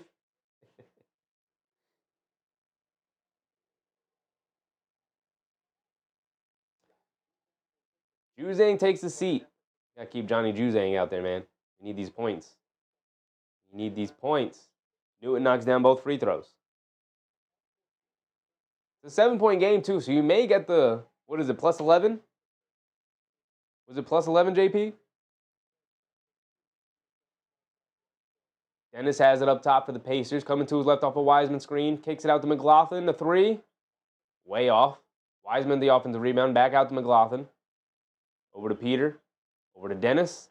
Dennis has been in fuego here. He's been the offense here for the Pacers. They swing it around. McLaughlin's going to try another three. This time he splashes it. And they have the 10-point lead back. Minnesota bringing it down. They kick it out. Swing it around. Back up top. A three for a young man. I don't know who it is for the Pacers, for the Timberwolves. Pulling. Pulling. Peter down the lane. Gets a scoop layup with the right hand. 12-point lead. 3:47 to go. Timer's way off. And then Elise Johnson on the other end gets an and one layup. We're going to stop the time and get a free point. Sitting at what, 2:20? Need 11 more points, right? Or 12 more points.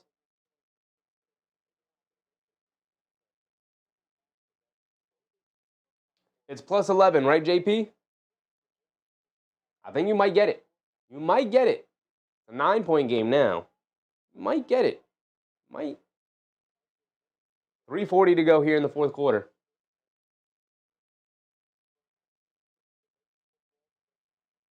Lawson launches a three. He gets the straightaway three to go.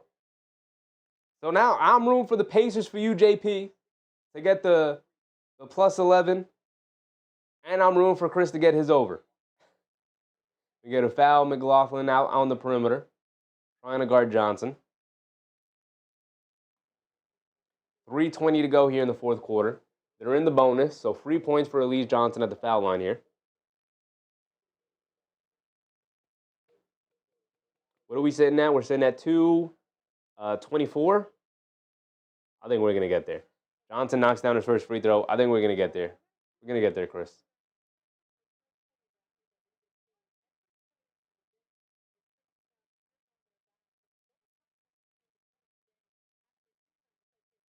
Johnson knocks down both of his free throws.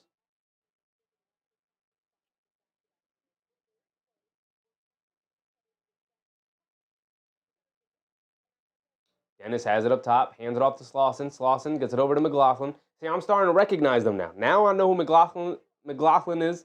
Dennis is going to fire left wing three. Now I know who Dennis is. Dennis knocks down the three. Okay, Indiana. Yes, sir. 13-point lead, under 3 to go. Pulling, bringing it down. A three for Newton. Newton knocks down a three. Okay, we're definitely going to get the over. We're at 2:32. Yeah, we're good. We're good. We're good on it, Chris. We're good on Chris's. 3 more. We're good on Chris. Chris, we're good. 2:30 to go. They're definitely going to score at least 3 more points. 3 here from Slauson. Airballs it. Who had the 3? Minnesota had the 3. It's a 10-point game. Now I got to root for JP to get the 11 plus. Bernard to the basket for the Timberwolves. He gets fouled. Misses the layup. David said 8-6 Yanks. Yes, sir. What happened, David? What happened? Who got the ribby?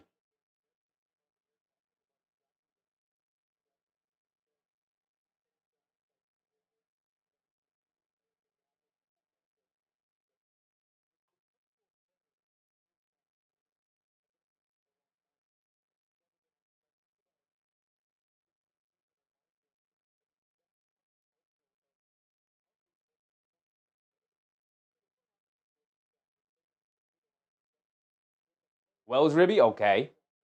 Okay. People were getting on Wells too. Wells wasn't doing enough.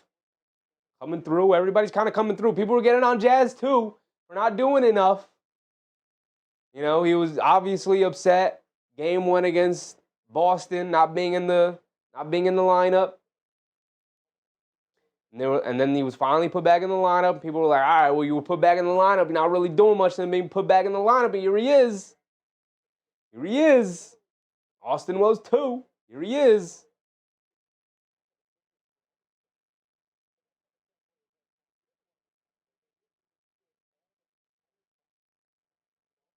Chris said, got it. They have to win by 11 now for JP. Now we need the plus 11 for Indiana. 2:24 to go.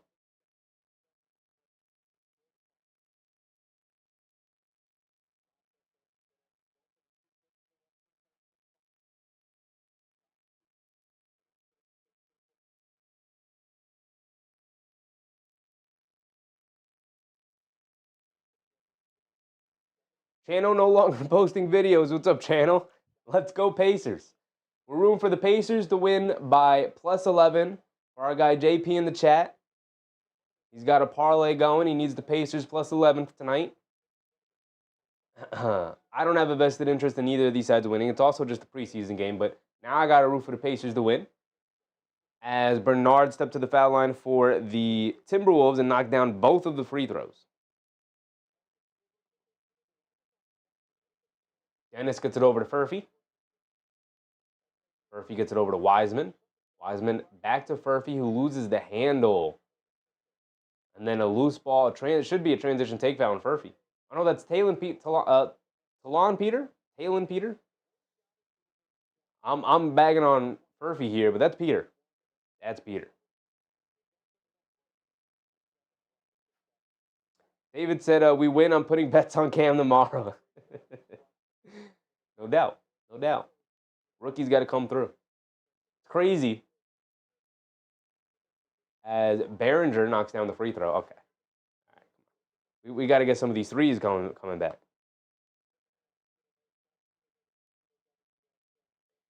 We got to get some of our threes coming back, Indiana. Come on. Behringer knocks down both free throws. I needed the big man to miss at least one. Ray J. Dennis bringing it down. Come on, Ray J. You've had it cooking. You've been cooking. He's getting loose with his handle now. Driving it down. Feeling himself. Kicks it out. Wide open. Peter, line me up. Peter knocks down the three. That's what I'm talking about, Peter. 9-point game. Come on. Come through. Come through when we need it most. Need a big defensive stop here. 1:47 to go. Jab step 3 from Bernard. Come on, Bernard. We don't need this right now. 124, 118. It's an 8-point game.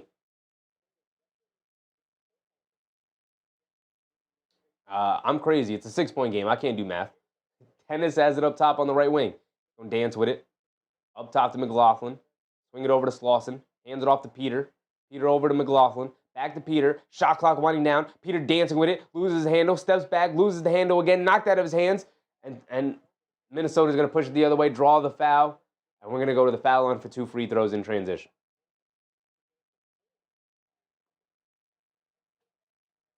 It's not working out, JP. I'm trying to send you the positive vibes. It's not working out right now. Indiana, letting it go. Letting go of the rope a little bit here. Come on. Channel, and are you a Pacers fan or a Wolves fan? Neither. I'm a Knicks fan. But the Knicks are not playing tonight. So tonight, we decided to watch Minnesota, Indiana. We figured it should be a good game. And so far, it's been a pretty damn good game. For a preseason game, it's been pretty entertaining. Poland's at the foul line. He did knock down the first free throw. It's not looking good. It's not looking good. Robin Jackson said, appreciate you reporting on the Yanks game too. I'm trying, Robin. I'm trying. David Haas Jr. in the chat got us hooked up. He's got us connected to the Yankee game. I got it over here pulled up on the ESPN Gamecast, but obviously I'm not watching it right now.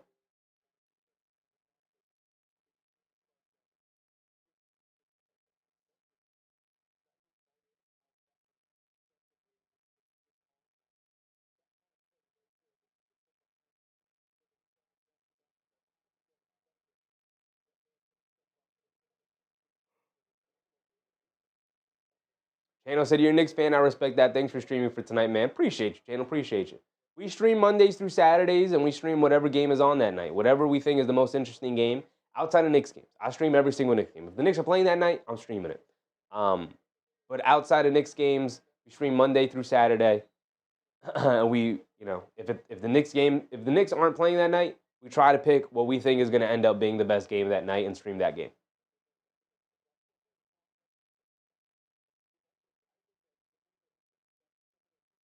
Zay Roddy said, who you got winning? It looks like Indiana's going to be able to hold on to it. Minnesota's making it interesting. We're trying to root for Indiana to win by at least 11 for our guy JP in the chat. The last leg of his parlay tonight.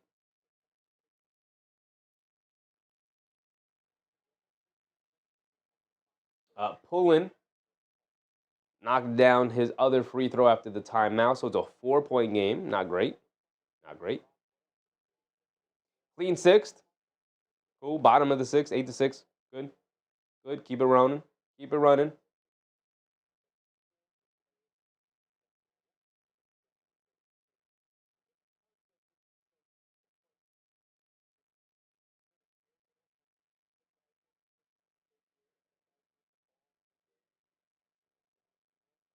Dennis. Ray J. Dennis has it up top. Come on, we need threes. We need threes. Come on, Ray J. All the way midi. Hit the top of the backboard. Not even close from Ray J. Come on. No one even touched that ball possession. Ray J. I'm treating this like it's a regular season game. And Bernard knocks down a one-legged floater. We're not going to get the plus 11 unless this goes to overtime. Which, for a preseason game, I hope not. Because I'm trying to go to bed, too. You know? Dennis driving it down. Gets under the basket. Kicks it out to Peter. Peter straightaway three. Well short. Bernard with the Johnson with the rebound. Home run pass. Tied at 124, y'all. I'm trying not to do an overtime. I'm not trying to do an overtime here tonight. No way. Dennis has it up top. We're just going to play it out. We're just going to play it out. Here we go. Here we go. Dennis, a pull-up three. Way off. Fight for the loose ball. Minnesota picks it up. Newen bringing it down. We're going to get a timeout for Minnesota. Okay. We're not going to get the plus 11 for Indiana. So at this point, I just need Minnesota to win it in regulation. I just needed the win in regulation. Chris said my ticket. Do you also? Oh, you have Pacers money line. We thought that was a lock, Chris. I forgot. David said no bed, Chef. Yanks on.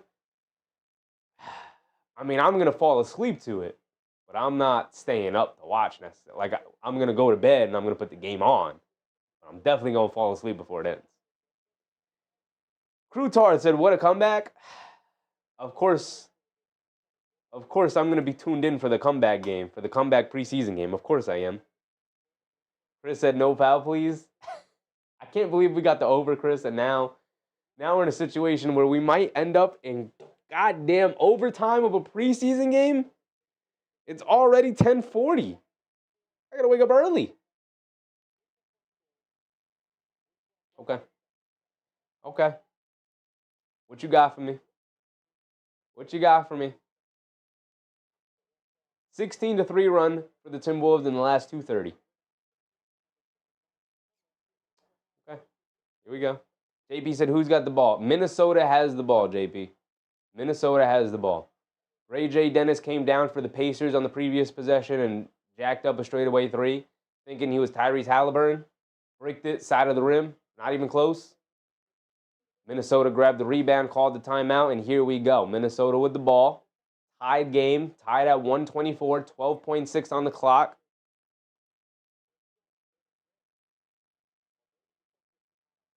We get it into Johnson. Elise Johnson has it up top. Is that Elise Johnson? That is Elise Johnson up top. I guess he's the most veteran, most trustworthy guy. Driving it in, Euro steps. Creates nothing, loose ball. Peter has it. Chucks it three-quarters court. We have overtime. Claude, what's up, Claude? I took the over because I thought Minnesota was going to lose. Now I might get a double hit. Zay Roddy said overtime it is. Okay. Throw 5 more minutes up on the clock. Who doesn't love more basketball? Okay. Throw 5. Now I got to set up my overtime clock. The faded 5th quarter, because I still haven't set up for my scoreboard to say OT. It's going to say 5. So I don't like the way that 5 looks. I'm going to have to adjust that. The faded 5th quarter is here. Can't believe they're going to make me do an overtime preseason game. I can't believe they're going to make me do it. I can't believe it. We just wanted to come in, hang out, watch a good game, and then go to bed. But now we got to watch 54 minutes of basketball. Let me change my timer from 12 to 5. Throw 5 more minutes back up there. We got to have something for preseason overtime. We got to have different overtime rules for preseason.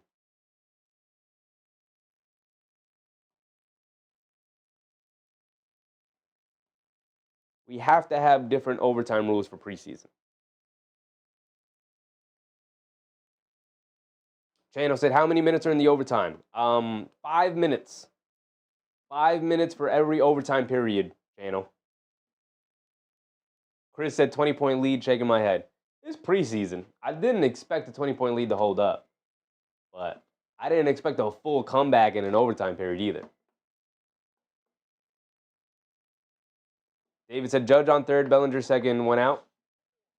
Did he get another hit, David? Did Judge get another hit? Is he still perfect, or did they walk him?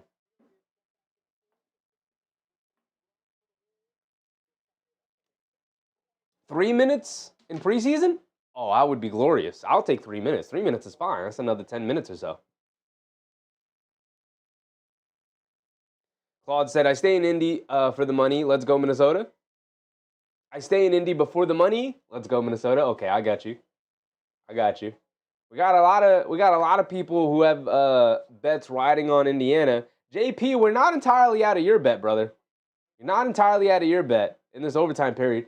Indiana, if they come out swinging, they can. Is it 3 minutes in preseason? I didn't know that. David said intentional walk. Makes sense. Makes sense. No, it's still 5 minutes, Susan. Still 5 minutes in overtime here for the preseason. 5 minutes up on the clock. 5 more minutes of basketball. McLaughlin, the left wing three. Air mails it, hit the side of the backboard. Not even close. But they do pick up the offensive rebound. They swing it around. Dennis a three. Can't get it to go, but he does get fouled. There you go.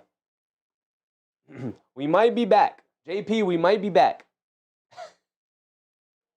David, 9-6 Yanks. Yes, sir. Who got the ribby? Who got the hit that brought the run in?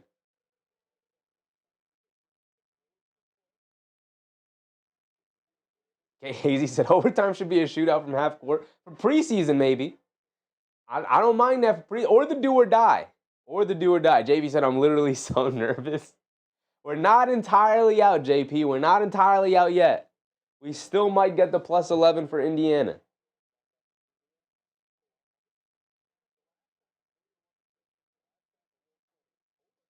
Chuck Daniel, what's up, Chuck? 700 if T-Wolves win times T-Wolves. 2,300 if the Pacers win. Well, sounds like you're winning. Sounds like you're winning either way. Benjamin J4L, what's up, Ben? First time in your live. I like your energy. Appreciate you, brother. Appreciate you, Ben. We're just out here watching basketball, having a good time, man. We stream Mondays through Saturdays. The only day we'll take off is Sunday. Unless the Knicks are playing. Then we'll be live for every game. We watch every single Knicks game. And then when the Knicks aren't playing, we'll pick what we think will be the best game of the night. Tonight we're watching Indiana, Minnesota, and yeah, it ended up being the best game of the night. Here in overtime. Ray J. Dennis is at the foul line. He misses a free throw. JP, he missed a free throw. I'm trying, JP. I'm trying. Zay Roddy, what's up, Zay? Yeah, Benjamin, so we'll be live pretty much every night during the regular season. Right? I try to take one day off during the week just so I don't overextend myself and I could at least have a day for myself. So that's usually Sunday, so that's why I say we try to stream Mondays through Saturdays. We'll be live every night during the NBA season. David said, take them winning, put it on camera tomorrow. Dennis steps to the foul line and knocks down 2 of the 3 free throws. They called it a flagrant foul on a reckless closeout. So Pacers get the ball back. Dennis has it up top. They get it over to Peter. Peter directing traffic, coming to his right off a screen. Peter, in and out dribble, crosses over to his left, spins to his right, in the paint, kicks it out to a wide open. Is that Jarace Walker? Left corner 3, can't get it to go. But McLaughlin comes flying in for an offensive rebound putback. We need Pacers baskets. My man JP's got a lot riding on these Pacers to win this by at least 11. They get it over to Johnson. Johnson in the paint puts up a floater. He gets it to go. Not what we want to see. Not what we want to see.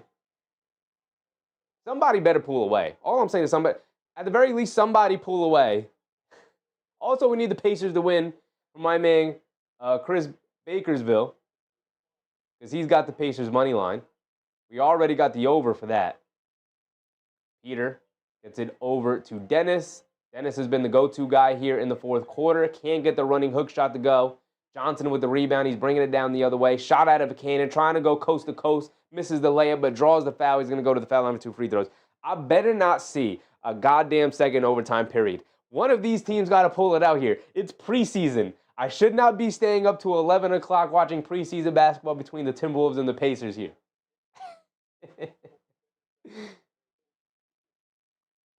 Eric Gutierrez. What's up, Eric? I need T-Wolves dub for 900. We got bets going both ways here. So at least some of y'all are walking out with a victory. Johnson misses a free throw.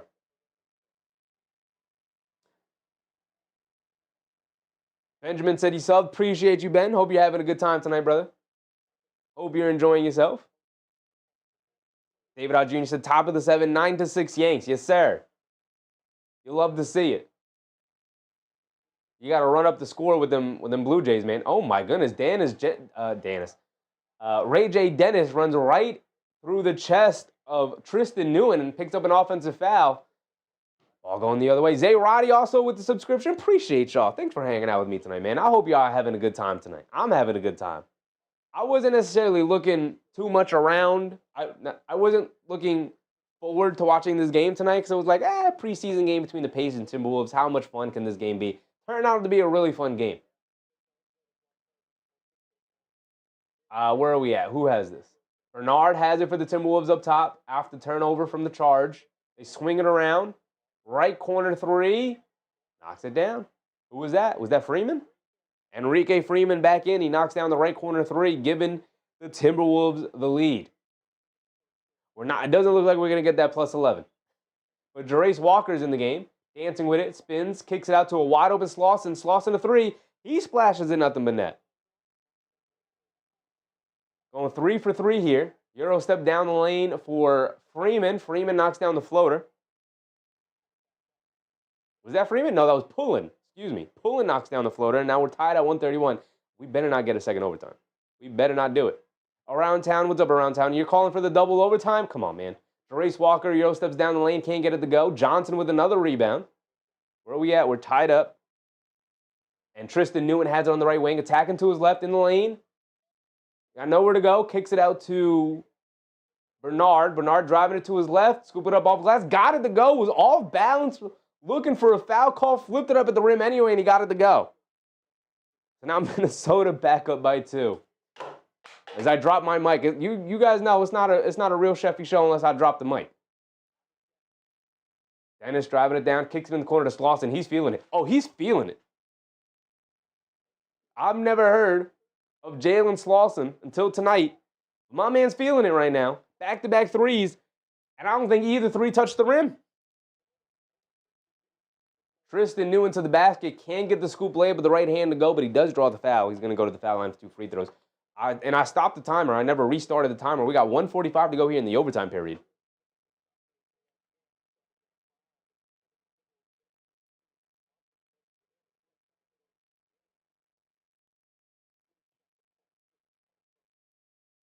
Ben said, plus you're a Knicks fan, we feel it. We're lit. Come on, man. Championship season. It's going to be an amazing season. Eric Gutierrez said, I sub, let's go T-Wolves. Appreciate you, Eric. Appreciate y'all. A lot of new people in the chat tonight. Didn't expect a bunch of new people for a Pacers-Timberwolves game. Didn't expect a ton of new people for a Pacers-Timberwolves game. I appreciate y'all. Tristan Newton knocked down, or split the free throws. Tied at 134. Jarace Walker walks into a pull-up 3, can't get it to go. Elise Johnson with yet another rebound. He's bringing it down. At this point, anybody win it. At this point, anybody win it. I'm trying to go to bed. Tristan Newton has it. Kicks it up top to Bernard. Bernard sets and pulls a 3. Can't get it to go. Fight for the loose ball rebound. Talon Peter pulls it out. Here comes Ray J. Dennis. Dennis has it on the left wing. Feeds Walker in the post. Jarace Walker faces up. Now driving to his right. Draws the foul on Bernard. I believe that's Bernard. I don't know who Bernard is, but back of his jersey says Bernard, so that's Bernard right there. Minute to go. Jarace Walker at the foul line for 2 free throws. We're tied at 134 in an overtime period. Somebody get a win. I'm not trying to go to double overtime. It's already 10:51 here in the East Coast. It's past my bedtime. I got to wake up early in the morning. Somebody get a win here. Walker missed the first free throw, knocks down the second free throw. Under a minute, 60 seconds. Tristan Newton bringing it down against Talon Peter. I'm learning so many new players too.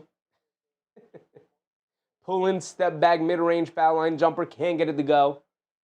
Jarace Walker with the rebound, he's bringing it down. It looks like the Pacers are probably going to be able to pull it out. Chris Bakersville, this is good for you. This is good for us. Pull up three, Jarace Walker. Not even close from Jarace Walker. What was that? It didn't even hit the square on the backboard. Like, it was not on mark. It wasn't, like, lined up wide right. Hit the backboard, no rim. Didn't even hit the square on the backboard. Are we going to get a timeout here? 33 seconds to go. We're going to get a timeout here. Pacers timeout.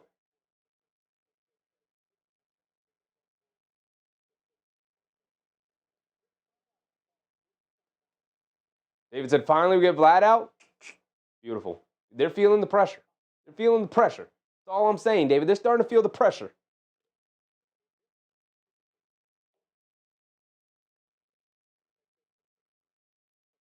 Chris said, if the Pacers win, I'm getting a Ray J. Davis jersey. Ray J. Davis jersey. Ray J. Dennis. Ray J. Dennis. He's obviously a really raw guard, which is why he's, playing in the fourth quarter of a preseason game. He's trying to work his way to the NBA, trying to find a role, trying to find a spot, trying to find a home. But he's been somewhat impressive. He's shown some promise. I don't know if he's ever going to be a rotational guard, but he's shown that he deserves an opportunity at some point. Zay Roddy said we might see a game winner. Literally anything to make sure we get a victory. Literally anything to make sure we get a victory. I think Carlisle's using a challenge here. Challenging the out-of-bounds call.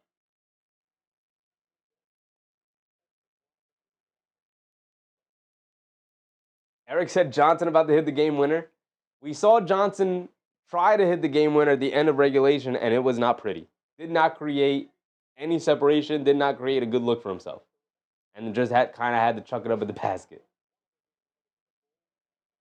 Chris said that elbow shot might have cost me the game. It's so funny because it's very clear that Rick Carlisle inserted Jarace Walker back into the game here in the overtime period to kind of get him some experience of being in this position and trying to win a game and what making big plays is like and whatnot. And he is just, it's been ugly. It's been really ugly. I mean, just shots not even close. Chano said, when I first saw Ray J, I thought it was Shakur. Successful challenge from Indiana. So possession will now go back to Indiana. So they already have the 1-point lead. They regain possession here after winning the challenge. 34 seconds on the clock. They can get a basket here. They all but guarantee, not guarantee, but they all but put themselves in a position where they're going to be able to win it.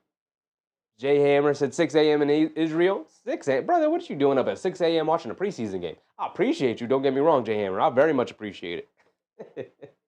That is early. That's the time I get up in the morning, and I'm not trying to put on no stream. I'm still half asleep by 6 a.m. They inbounded it to McLaughlin. He quickly got it up on the rim, didn't convert it, but then knocked out of bounds by the Timberwolves, so the Pacers will still have it with a fresh 14 up on the shot clock. Dennis is going to inbound it. Get it into McLaughlin. Swing it over to Peter. Peter coming to his right. Back up top, Slauson. He's been a marksman. In and out halfway down, but he can't get it to stay. Loose ball. Who is this? Minnesota picks it up. They're bringing it down. They get it up top. 13 seconds to go. We're going to hold it. Hold it for the final shot. Okay, well, somebody's walking out a winner because it's a 1-point game. 135-134. Pulling, dancing with it. Driving it down, stops, turns, kicks it out. No, this is Pulling. Pulling pulls the three. Can't get it to go, and that's going to be the end, and the Pacers walk out with it because somebody had to win. That was Freeman, not Pullen. I'm learning who some of these guys are. JP won. Appreciate you, JP. Chris, you won. You pulled it out. You pulled it out at the end. Ben said I should have took the Pacers when they were plus. Hey, man, who would have known here in the preseason? Who would have guessed it? Who would have guessed it? Indiana ends up winning. Minnesota had the opportunity, launched the three at the end, or the mid-range jumper at the end from Enrique Freeman. Couldn't get it to go down. And so Indiana walks away with a 1-point victory. They had a 1-point lead. Okay, Hazy, good try, Timberwolves. Decent. Fun game.